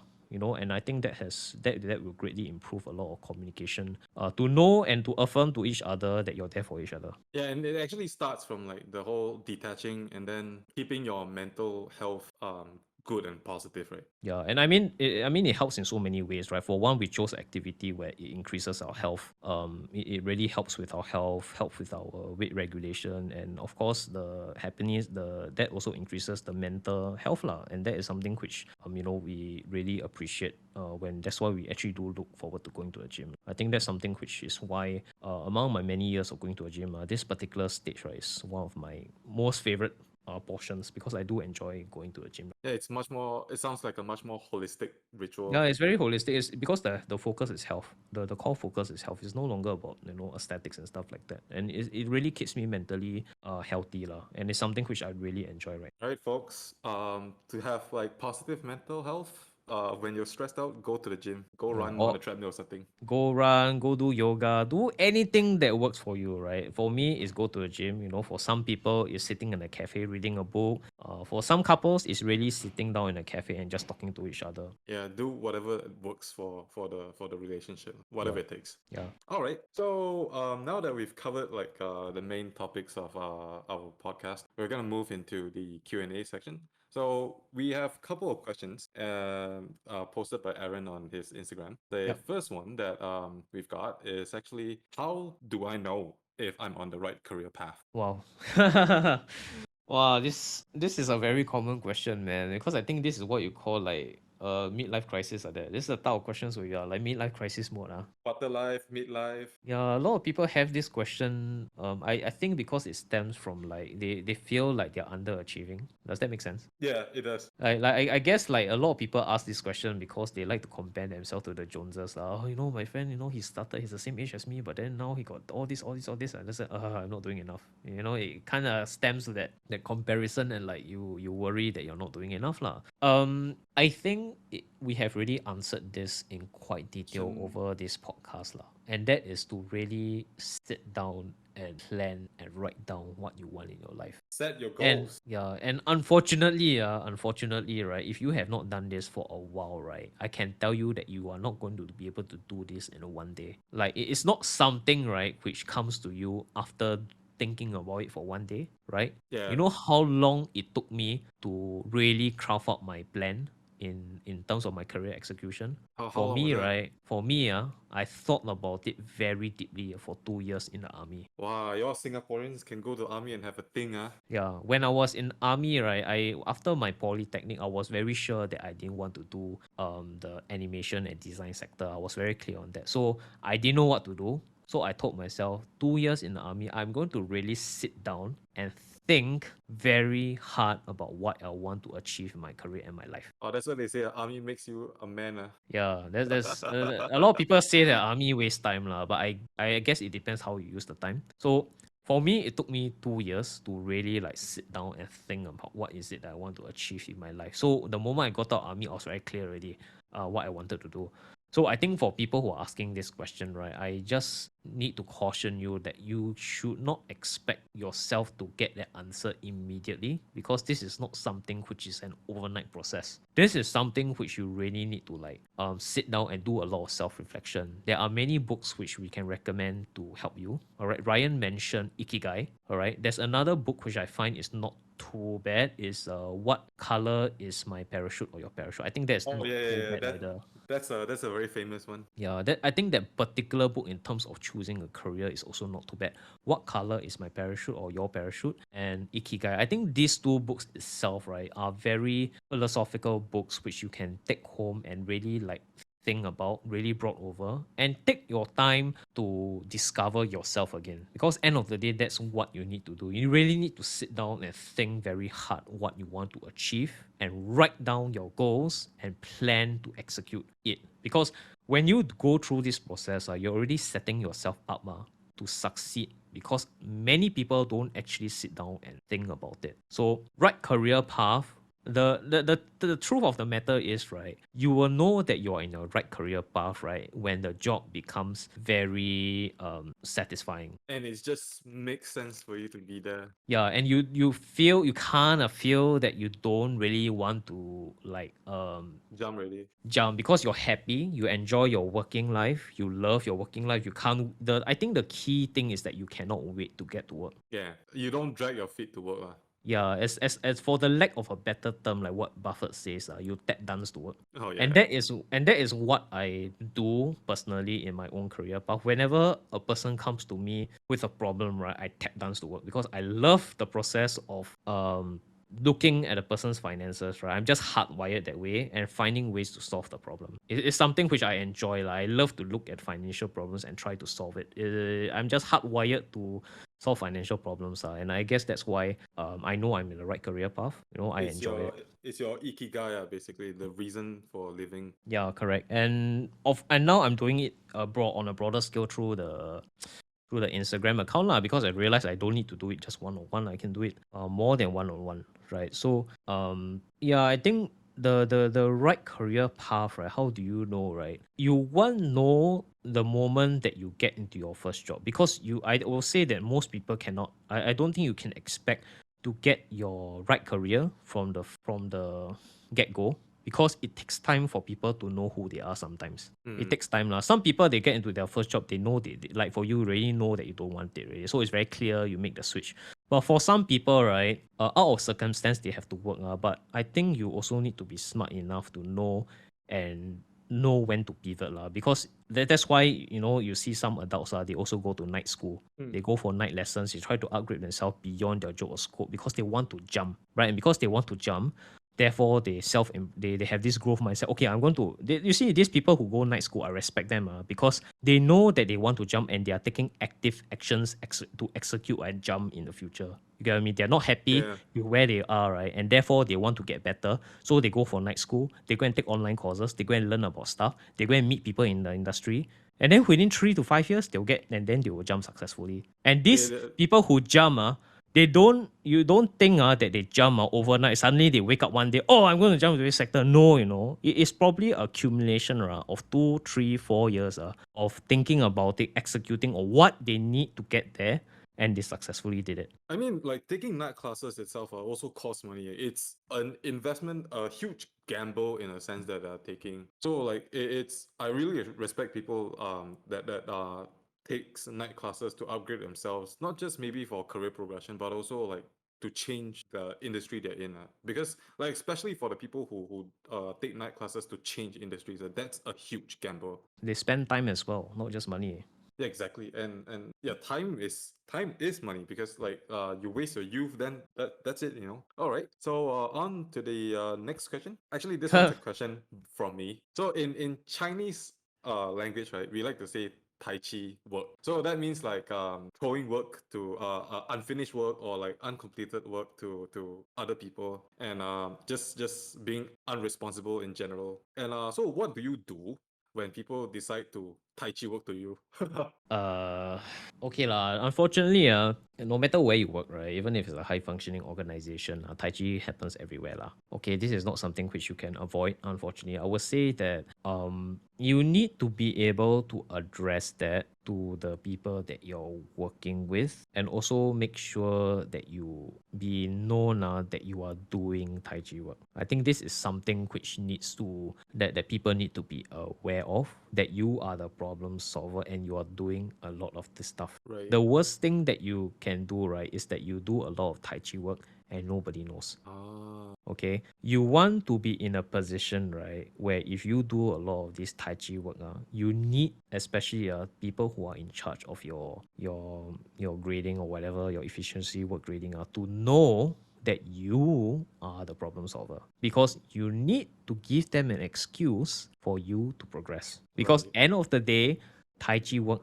exists, I think, almost everywhere in no matter which workplace you go. But I think you also need to be able to take credit for your work, which is something which is important and something which is under called lah. You don't do work for free. This is something Or you need to take into consideration. for how like my I can share like from personal experience for the last couple of months, right? What I was kind of like the firefighter lah. So instead of like actually putting out the fire, I taught them how to use the fire hose. But I ended up like in a sense like from this is more relevant for people who can apply scripts or like programming to their workflow lah. So basically, you write scripts to automate the job, and then or you batch whatever that can be batched. So that means like you automate basically. It's a batch means like doing a lot of the tasks at the same time. It's possible with like computer parallelization and stuff like that. But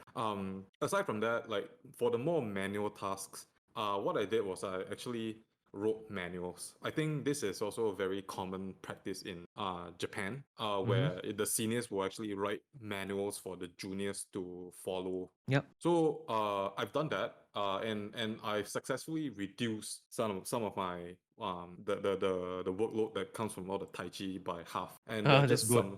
there are just some stuff that I cannot avoid doing, because like literally sometimes it's sad to say there's only some work that only you can do. So you just have to bite the bullet and do it. Yeah.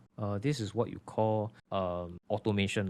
You Yes. automate systems for your company. And okay, I would say that on the many career paths that I've seen, people who have been able to successfully integrate automation in companies that they're working in, right? Usually, if the managers and company is smart, right, they tend to value these employees very highly, because there are many instances, right, where I see people who go in the company as interns, but they are so good at their job that the interns end up doing the manual script writing, as what you have mentioned. Wow. Interns do that now. Not many lah, but I mean these are the outliers because they are super high functioning people lah. And of course these interns immediately got a job offer Obviously lah, obviously the company want to give them a job offer. I mean, if look lah, Ryan, if an intern comes to you and can do your work and help you automate, you don't want to hire him. Oh, how him any day, way. Yeah, once Any you day. once you go to, once you go and basically go to your supervisor and tell him, hey, you need to keep this guy. He's damn good. Can you give him a job offer? Obviously, you will fight for him, right? Yeah. Yeah. So like I would say that I would say that end of the day, right? If people are if honestly if you are good in your work, right? Actually, people tai ching work to you should be a sign to say that you are pretty much in a job where you can perform, because people don't tai chi work to you unless you are good. Oh, that's really good affirmation. Yeah, but the key thing is that you shouldn't just take it without taking it as an opportunity. You get what I mean? It's like when Yeah. when work comes to you, you need to see it as an opportunity, right? For you to be able to have a positive end result, right, at the end of the entire process, like what you have done successfully, which is to create automation systems, right? And then also you need to be able to let the people that you know who are depending on you, right, that you are the problem solver. And you also need to communicate to the managers above you, right? That you are the problem solver. And Yeah, also I that think and the key thing, I would say, if you want to get promotion, right, is that you also need to demonstrate. The most important thing is that you need to be able to demonstrate that you are a person who knows how to lead as well, because oh that's very yeah, important. You need to be yeah. able to know how to lead and manage people. Yeah, that's definitely one thing that like for myself I think I'm quite lacking in terms of like leadership and communication because I'm not exactly like the best communicator. I got like a really short fuse and I blow up quite a lot on my And colleagues. and this is not uncommon for people in their 20s lah. End of the day, you also need to learn how to be a team player, right? Yeah. Like like put it this way, like in every company, not everybody is like super motivated to do their job lah. But I think what separates good leaders and good managers from people who always stay as just not leaders and managers is that good leaders and good managers, they know how to move people. Yeah, putting the right people at for the right job lah, Yeah, basically. no, and when I say know how to move the people, right, it means they know how to manage people. That even if a person who is not super motivated, they know how to make sure that they can do their work. Yeah, that's basically the job of the manager lah, right? Yeah, so I mean, it's not something which they learn overnight lah. They need to learn how to do people skill. Apart from being good at their job, they also need to know how to move people. And I think this is one skill set which not many people know how to do. Mm. Yeah, because if you want to progress in your career, right, especially if you're working in a company, eventually you need to learn how to delegate. You need to learn how to work with people. You cannot always like be the people. And then, working with people doesn't mean you just work with people who know how to automate themselves. You also need to work with people sometimes who are not motivated, but for some reason they're still in the company. Right, right. So it's always automation, key leadership skills. Yeah, All lah. right. Always look at it from a way that is an opportunity for you to grow, lah. Like Mm. I always like to come from the angle. I see it more positive. It just shows that I'm doing very good work, but at the same time, I also need to be able to know how to, like, as what you have successfully done, know how to automate it and find it as a way to like yeah, try to make friends. At least let your manager know that you're doing it lah. Because if you don't do that, right, then you're being exploited. You want to avoid a situation where you're being exploited. That's the key thing. Yeah, that's definitely the one thing to watch out for. All Yep. right, on to the next question. Career opportunities to start out for non-IT people in IT or Web 3.0. I think that this question is pretty much the hype question right now. Everyone's looking to join Web 3.0 or any like FANG companies. Maybe I'll take this one first. So Yep. like non-IT people pivoting into IT, I would say like IT itself. What kind of IT you're looking at? Information systems? Are you looking at like you gotta be particular because IT Web 3.0, these things are really, really general. It's a very general topic. Web 3.0, you can be front end developer, you can be back end, but you can be the salesman selling the product. So it really depends on like whether you want to be like just like you do you have the skill sets to become a developer? I think like that's the question. How do you become a developer if you're not like a IT graduate or computer science graduate? Like personally for myself, I didn't learn programming at school, but my job required me to learn programming because I deal with data, geographical information systems. I deal with a lot of different data types, and I need to know how to convert between all these and manipulate all this data. So it is a required skill set for me to learn on the job. So I would say like IT, take it as like not an industry per se, but like take it as like a skill set that you learn, like kind of like a way of life, if that makes sense. Because Mhm. it is a skill set. Programming is a skill set that you learn to make your life easier, to automate stuff, to because you don't want to be relying on softwares all the time to manipulate your data or just open up the damn software just to do one simple task when you can just do it with a click of a button with your script, you know Yep. so yeah, that's kind of like how I see this. Yeah, I actually like your example of basically in IT. It's so broad that you're able to find opportunities in front end, back end, salesperson. It's the exact same thing as whenever a person comes to me and say that he wants to be in the finance sector. Then I always tell him, do you know that finance sector is very broad? Do you know how broad and deep is it? There's front end, there's middle end, there's back end, there's KYC, there's AML, there's sales. Mm. Then in even in AML, there's also different departments. Then in KYC, there's also different departments. Then inside the product team, there are different products. There are options, there's futures, there's bonds, there's structured deposits, there's deposits. There are people who specialize in insurance, credit swaps, credit default swaps. I say which department you Treasuries. want? Treasuries, bonds, forex. There's so many niche and segregated sectors, right? In not just finance, but in IT and Web 3.0.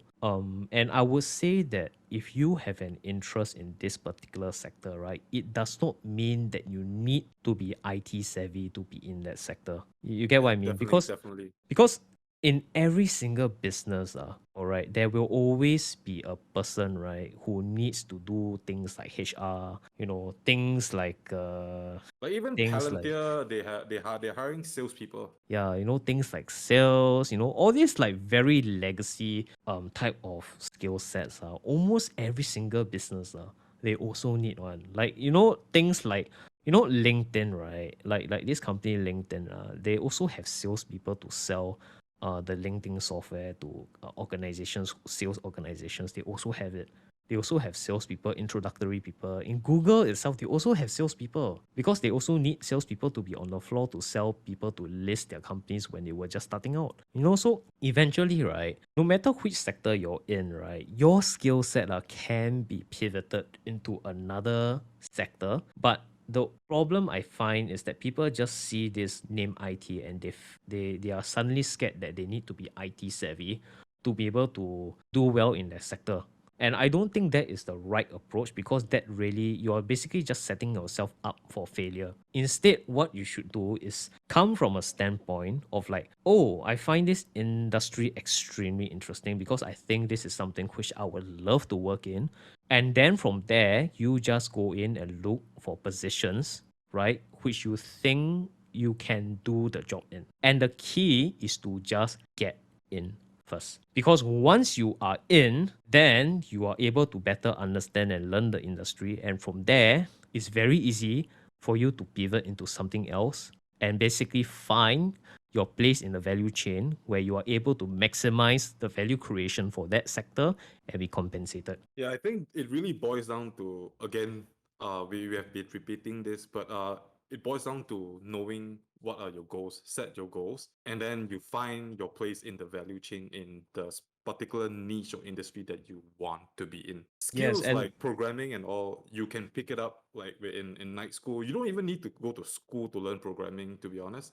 Just like some YouTube videos or like Stack Overflow, you can read people's code off, but yeah, just write code. Just start writing it if you want to write. yeah, and even if you and I put it this way, you will know whether or not you have interest in program when you start writing code. Yeah, yeah, that's Right, very true. because if you really have an interest in it, the moment you start, you won't stop one. Yeah, You get what I you mean? you keep thinking about it all day, every day. Yeah. So you sort of know that you love it to the point where no matter what comes your way, you will learn it, right?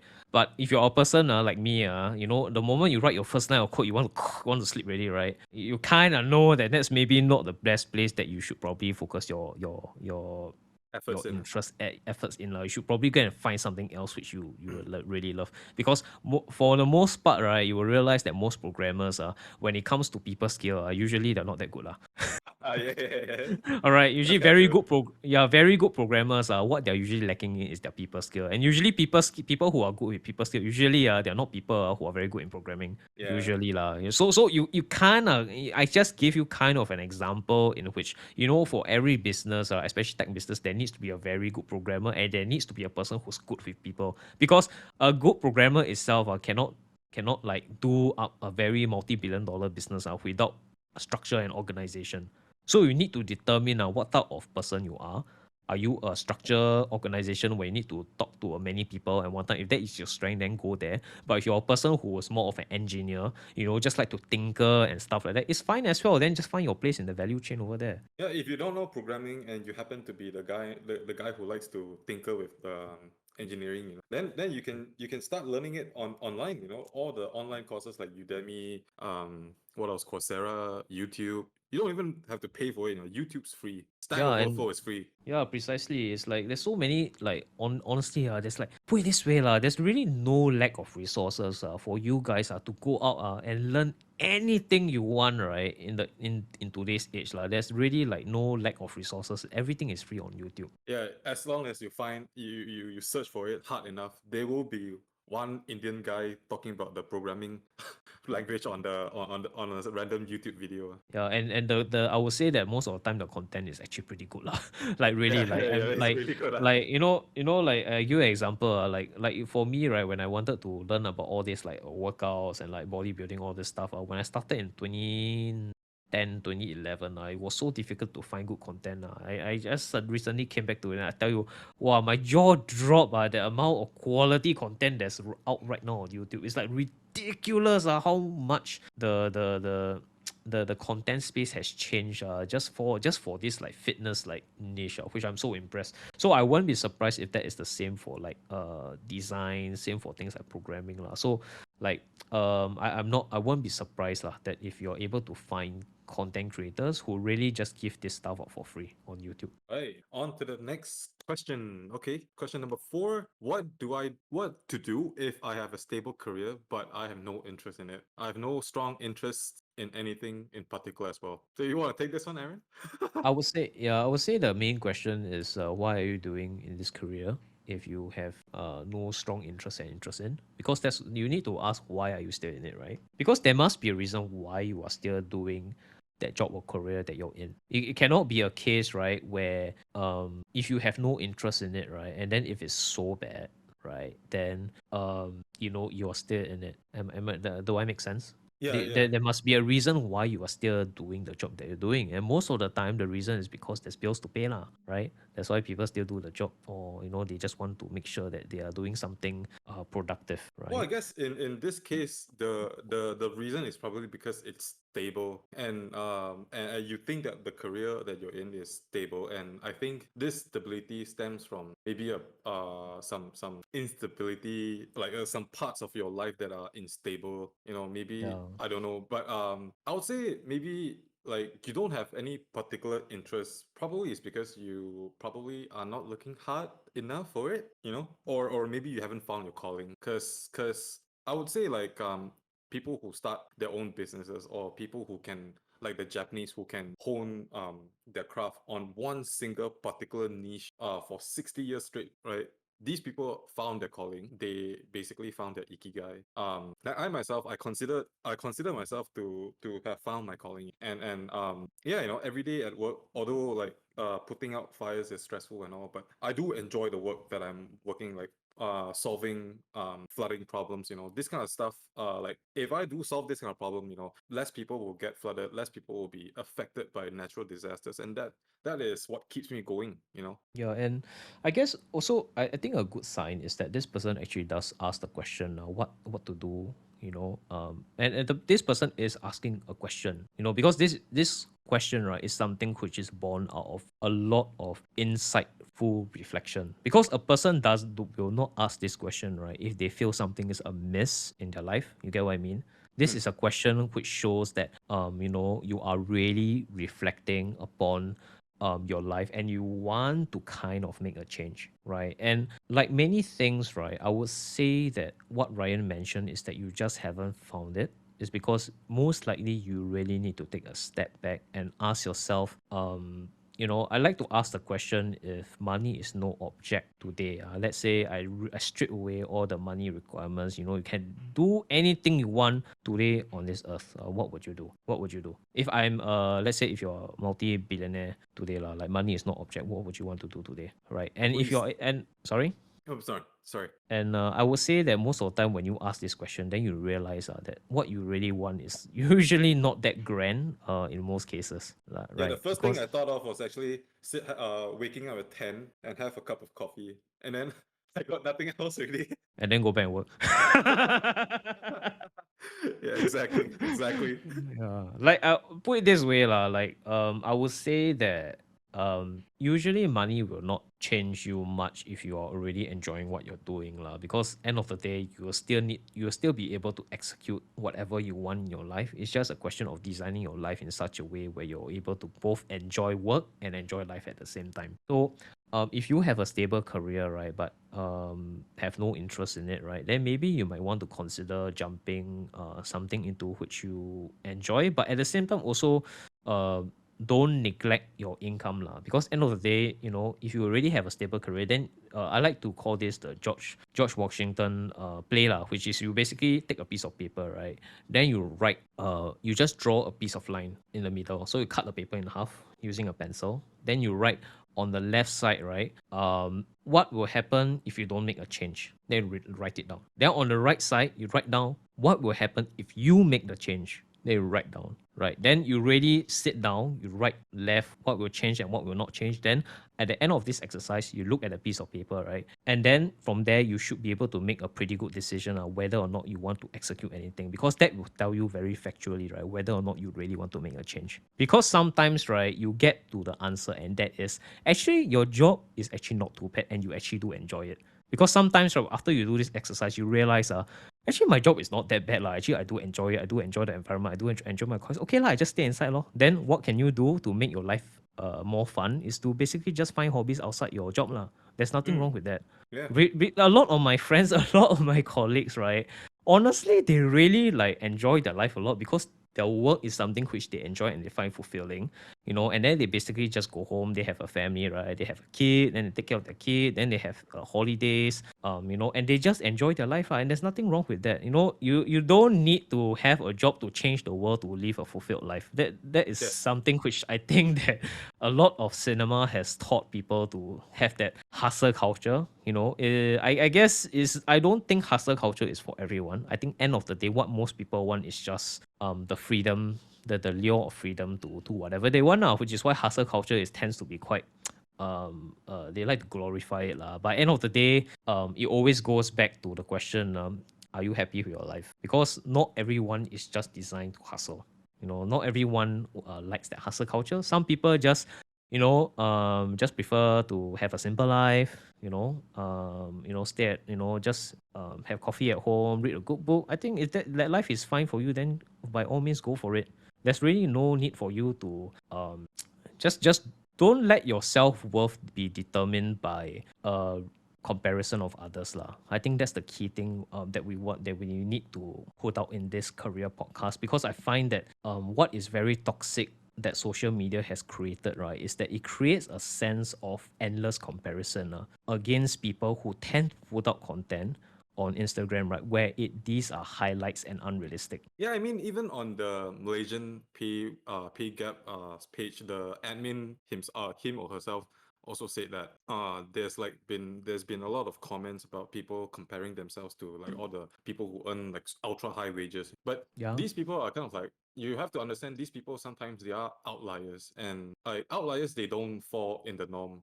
And like not everyone also needs to embark on some great purpose, like Loki. But yeah, supporting your family or like enjoying time with your children, this is perfectly a respectful driver of your life, because like some people who have great careers, they don't have a good family life. Oh yeah, And definitely not. yeah, Definitely, I can confirm that 100%. That is very true. yeah, that it's really hard to choose between like working 24/7 versus spending time with your kid. But then it's like, not to say that I have a kid, but it's hard. My father, I mean, he's kind of like a really hardworking man. So I grew up when I grew before, like he was home based before he was home based. So he basically woke up at 7 a.m. before I wake up, and then he will come back after I go to sleep. So I don't see him on a day-to-day basis. Even like now, when I'm working from home,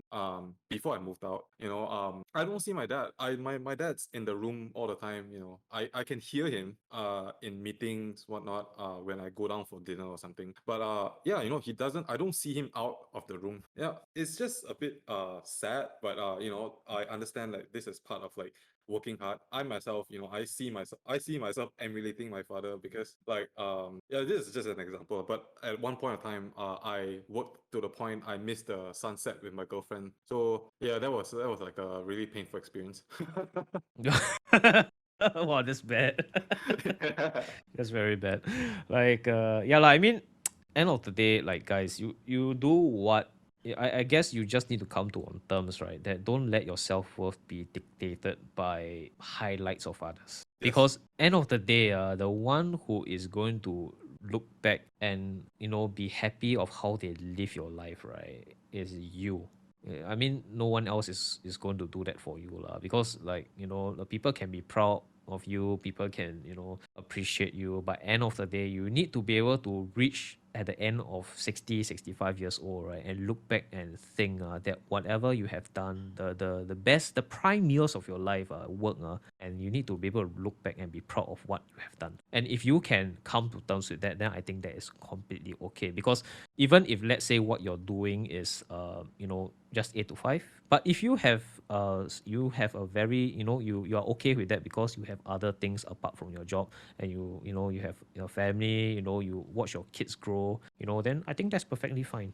Yeah. As what Ryan mentioned, it's quite true that people who are very high flyers are usually my notice is also usually the family issue is quite bad lah. It's usually quite bad. I do notice that quite common, and usually unfortunately the high functioning one, right, sometimes their health isn't also that good as well. Something has got Yeah, to give. but like I try not to like trade my health with my salary lah, for my Mm. salary, but it's just things that sometimes you do have to sacrifice, like sleep, and as for some people like myself, I do suffer from stress eating time to time. So when I'm stressed out, I eat junk food and work at the same time. So yeah, just Yeah, it's gotta take care common. of yourself. Yeah. All right, on to the next question. This is a question from yours truly, myself. Specialization versus generalization in any industry or any organization, which is more important? Oh, well, I guess this really depends on your skill set lah. It really go back to the example about Japan again. Like you will never see a person who does wagyu beef, right, do programming. You get what I mean? He's very specialized in his craft. I mean, I cannot imagine a person who grows strawberries or dedicated to wagyu beef farming to ever do programming because he's just very happy and specialized in his skill set. But at the same time, a person who does logistical supply to transport the wagyu beef to make sure that it reaches the markets fresh, right, needs to be able to have a jack of all skill sets where he's able to get suppliers in that region, right, and then he need to get the logistics done to transport the beef into the restaurant networks that he is. So he needs to be good with people. He needs to be good with numbers. He needs to be very organized, very operationally executing lah. So I guess it depends on which type of place that you're in. Not to say, but I would say that I will summarize it in such a way whereby it doesn't matter whether you're a generalist or a specialist, because if you do well in either one, right, eventually you will find a place where you should be able to do quite well in your career. Because in every single part of the value chain delivery, right, you need both types of people in order for a Mm. business to function. You really need both types of people. Like as I mentioned in the same analogy, right, usually people who are super good in sales, right, usually they are not very detail oriented people. People who are very good programmers are usually they are not very good sales, very good person. So you need both in order for things to happen lah. Because a business exists, right? In order for a scalable business to grow, you need a CEO needs to ensure that the company has organization and structure to make sure that the business can scale. You will never see a $1 trillion company that is only one person. That will never happen, And it's not right? a one man show lah. It is not a one man show. It is something which you need to have organization, structure, board of directors, all these type of people to basically move the ship, right, to make sure that it can dominate the competition. And that is something which, when you understand that, you will start to realize that you don't really need to be choose. You just need to make sure that whichever direction there's no right or wrong. You just need to go make sure that whatever direction you go to, going back to a point, you need to be able to play to your strengths. Because a person like me, right, I'm more of a specialized in terms of personal finance. I'm not very good at generalization. I'm very specific in the value skill set that I bring, and that is the understanding of financial matters and basically talking to people in terms that they can understand. Oh, that makes sense. Yeah. So it's kind of like both specialization and generalization. Whether you're a specialist or a generalist, there is a place and time for you to shine Yeah lah. I mean, in the value chain, yeah, basically. you'll be able to make money either way lah. You just have to like for example, if you're a person right who is like a hardcore programmer, then you probably and you know that is your calling, you probably might not want to be a generalist. You get what I mean? Then if Mm. you're a generalist, you probably might not want to go and be a hardcore programmer because that's not your strength. Yeah, that's true. Or maybe like You let's say you're eyeing for like a managerial position, you kind of like need to know everything. yeah, you kind of need to be a jack of all trades and be very good with people lah. All right, and Yeah, then you cannot be too, I would say, specialized because you will have tunnel vision. yeah, then you will have tunnel vision, then you forget to zoom out and look at the big picture. Yeah. Yeah, so you really kind of need to like know where you are in to be able to like be comfortable in it lah. Not everyone is cut out to be leaders and managers. That is the hard fact of the matter.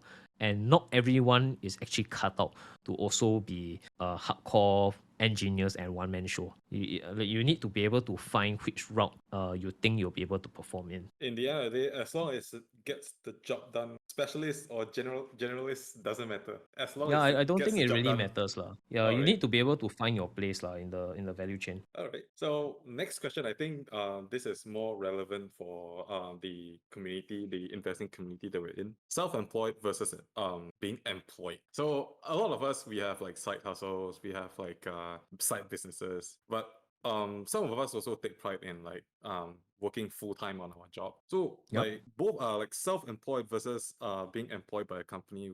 What are the pros and cons that you see, and how people should make decisions whether they should go and be like a one-man show, go self-employed, or like be employed in an organization? Okay, this one it really depends on what you want in terms of your life, I would say. The reason why I chose self-employment is because I wanted to be responsible for my own success. And I'm more of a loner lah. In a way, like I'm not a person who really like to build a lot of big teams. I rather have someone who does that for me, right? So I think self-employment was my way of saying that I don't want to be tied down by because a Singaporean, right? If you're self-employed, yeah, you have to juggle your own. In Malaysia, you guys have EPF, right?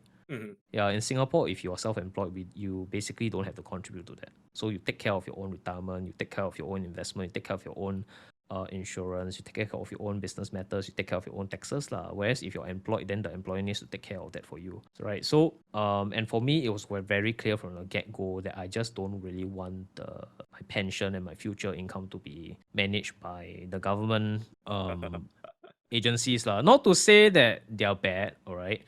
But I would say that I can do a better job myself. So I don't really like want to contribute towards that. That's why I chose the path of self-employment. And I can say that I definitely chose the right path because I'm playing to my strengths, right? Mhm. But of course there are many people who take pride in being employed, right? Which is fine because when you become employed, I guess in a way you don't really have to think so much and stress so much about many factors lah, like your insurance matters, your your housing matters, and then the key thing as a employee, right? You're not really super responsible about your income and your revenue because the one that takes the risk is your employer. Then it is on Yeah. your employer to be the entrepreneur and to make sure that each employee generate enough revenue to self pay the income that each employee brings to the table lah. So end of the day, um I think it really boils down to playing to your strength. Not everyone, right, has what it takes to be self-employed or running or being an entrepreneur. That is the fact of the matter. Because if not, then there will be no employees, Yeah, that's true. If everyone right?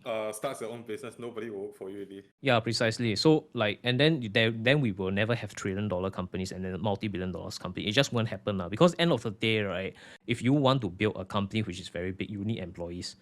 And if everybody is not willing to be employees, everybody want to be their own boss, then we will not have MNCs really. We won't have big companies because big companies, in order for them to grow, they need to have employees. Yeah, And exactly. all this stems from your risk curve and your risk tolerance. Because the more that you're the type of person who don't like to take risks and you like the employer to take the risk of making sure they have enough income, right?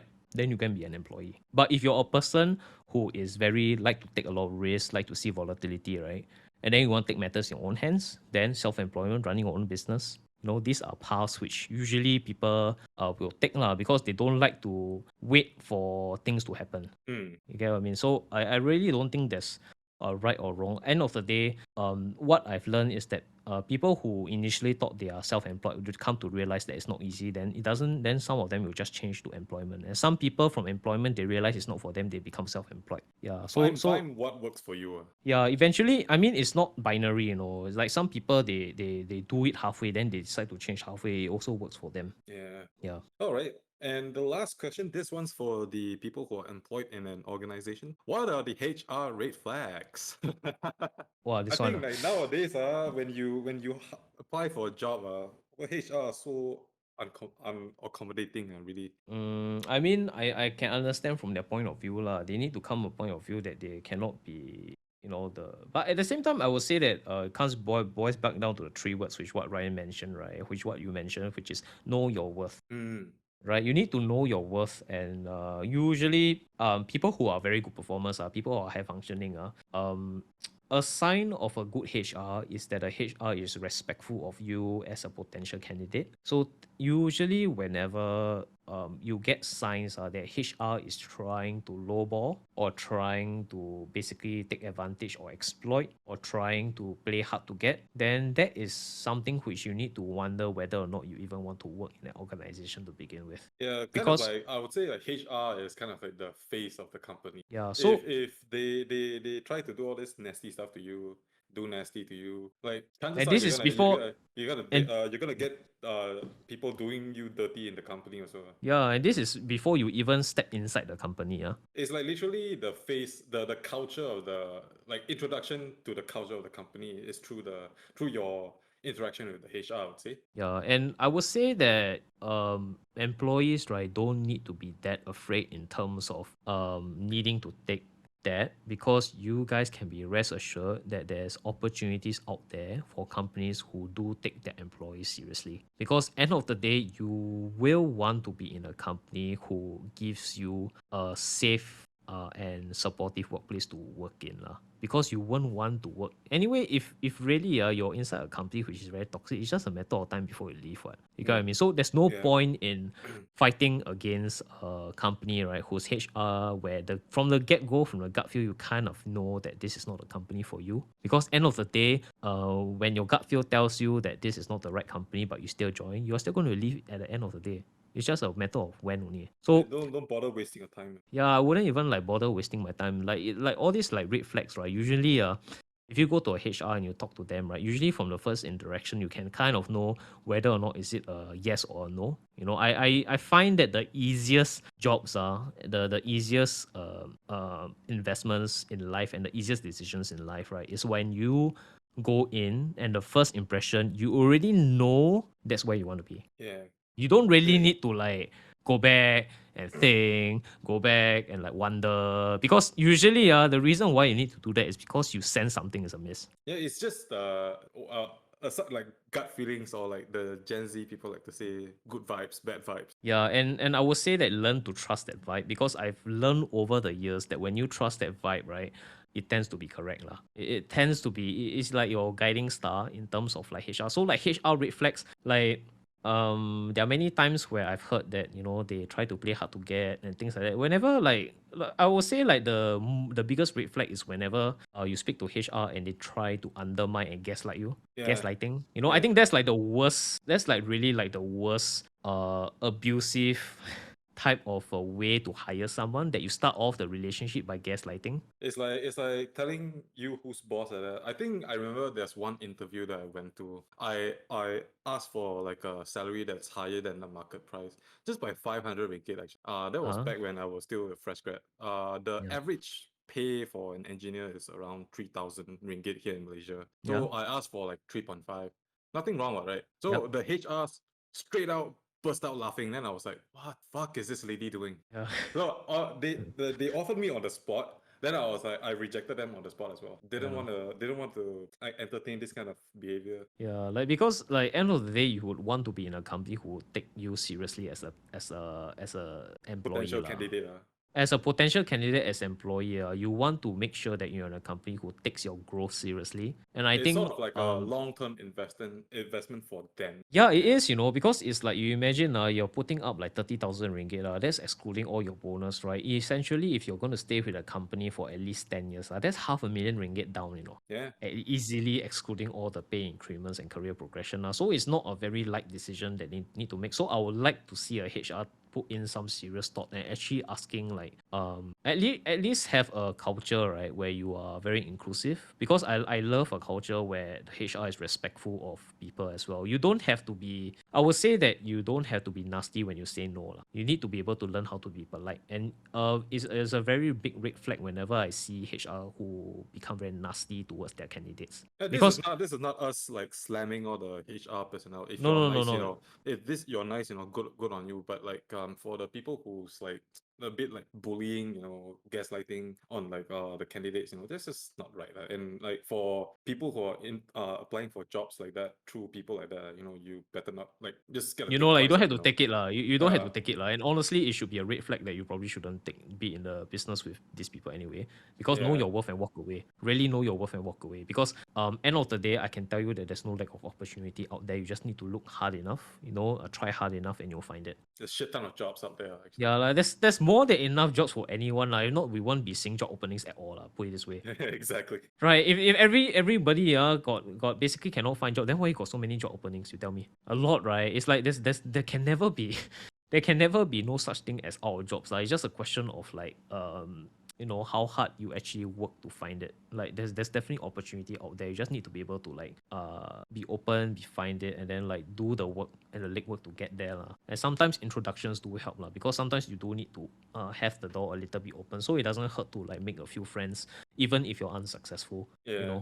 Because end of the day, I would say that if you're a nice person, essentially, then doors will open. Yeah. So I mean, it all stems down to know your worth and don't be try not to get into a relationship from the get go where you kind of feel that they're gonna exploit you lah. That's not a very good foot to be on. People Mm. put it this way: growth oriented companies know how to spot good talent, and they know how to invest for the future. Because essentially, right, a smart business owner, right, if they know that you are a good worker, they will hire you, right, and they will basically just invest, right, and they know that in 5 years, you will pay back whatever they're going to pay you. Yeah, exactly. Because And I honestly, think that in terms of negotiation, let's do the numbers lah. If I'm a business person, right, you're asking for a salary increment of 500 ringgit, right? 1 year is 6,000 ringgit. 6,000 ringgit. In 10 years, that is about 60,000 ringgit. Your business cannot grow more than 60,000 ringgit in 10 years. when you put it that way, that's pathetic way. Yeah, no, that's my point I'm trying to make, right? Because if you are an employee, let's say you are only asking for $300 raise, right? 1 year is 3,600, including bonus, maybe okay lah. Including bonus, maybe you put it at around 7K. 10 years is 70,000. You mean your business cannot generate 70,000 in excess revenue in 10 years? Man, these Then there's a people red flag already, right? That's really a yeah, red flag already, right? You need to nickel and dime until like that, then your business something wrong already. Because you're not growing your business. that's true. That's very true. Yeah, so I mean these are things which you need to put in context with numbers. Then you come to the realization, right, that business who are growing very aggressively, right, they're willing to pay lah. So you need to be in the right place. Right. There's another question apart from the last one, because I just got it, right, and it comes from he enjoys his current work as an engineer, but the pay is market average, but may take a while to get a raise. Should I switch careers? Okay. Do you want to take this, Ryan? Yeah, sure. I think it boils back. We discussed a little bit about this like in the last hour of the podcast. I think it boils down to whether like how soon you want your salary progression or career progression in a sense. If like let's say you have like a senior, maybe it takes a while for you to have your salary increase because there's a senior on top. You need to wait for the senior to die first. Then only you can go up. Then I would say like that's a glass ceiling already. Then you probably are better off looking for another job in a similar industry that pays better. So you don't need to wait because time is money, right? Yep. So you don't want to be wasting your time. Yep. And okay, and to add on to that, I would say that you need to reflect as to your existing salary, right, and ask yourself whether or not you whether or not you enjoy your work lah. Because if you enjoy your work, then you find that you have already achieved some sort of like happiness in whatever you're doing. Then I think it's fine to stay. But if you want more, all right, then you just need to understand in order for you to get more, right? There's no such thing as a free lunch. If you want more, you just need to be prepared to pay the price, and that is basically growth pains lah. Like you can, I would say that anybody who is growing, right, cannot do so without growth pains, because in order for you to grow, you need to feel a little bit of pain. Yeah, that's I very mean, true. that's the unfortunate truth lah. Like be it investment, relationship, or your career lah. Like if you want to keep growing, right, then you need to go through growth pains lah. It takes time, it takes effort. You know, that is all the unsexy stuff which you don't see highlighted on Instagram, and that is basically doing work like an adult lah. That's what adulting is. It's really like apart from all this like highlights, right? It's really just being an adult and then doing things because it needs to be done because you know that you just need to roll up your sleeve and get to work. Yeah, adulting is fun, ever said by nobody. Yeah, but yeah lah. I mean, you can make it more fun lah. You know, like what we have discussed over the podcast. Yeah, Yes. and that should be the last question for today. All right. So, any last words before we end the podcast, Aaron? Yes, I did.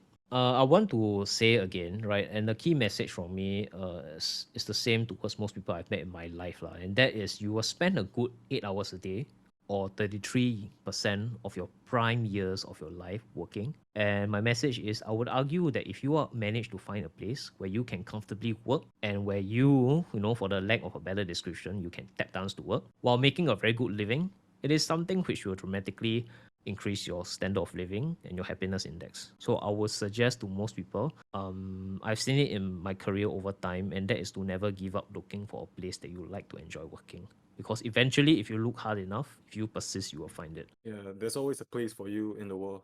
It may be Yeah. grueling to find it, but never give up. It's worth it, lah. It's worth it, lah. When you find it, it's worth it, lah, I would say. All How about right. you, Ryan? I would say like looking for a career, be it self-employed or employed or in any industry, it's an investment that you make in yourself, and it's probably the highest ROI investment that you can make. I think this quote is from Warren Buffett, I right? agree. Yeah, But that's true. yes, it is the highest ROI investment that you can make. So gotta be wise. Think of it as like an investment, be strategic about it, be realistic, and most importantly, don't give up. If you guys are interested in reading up on Aaron's Our Millennials Fuck series, you can find him on Instagram at Aaron Goes Global, and myself, Books and Stongs, on Instagram. And we'll see you in the next episode.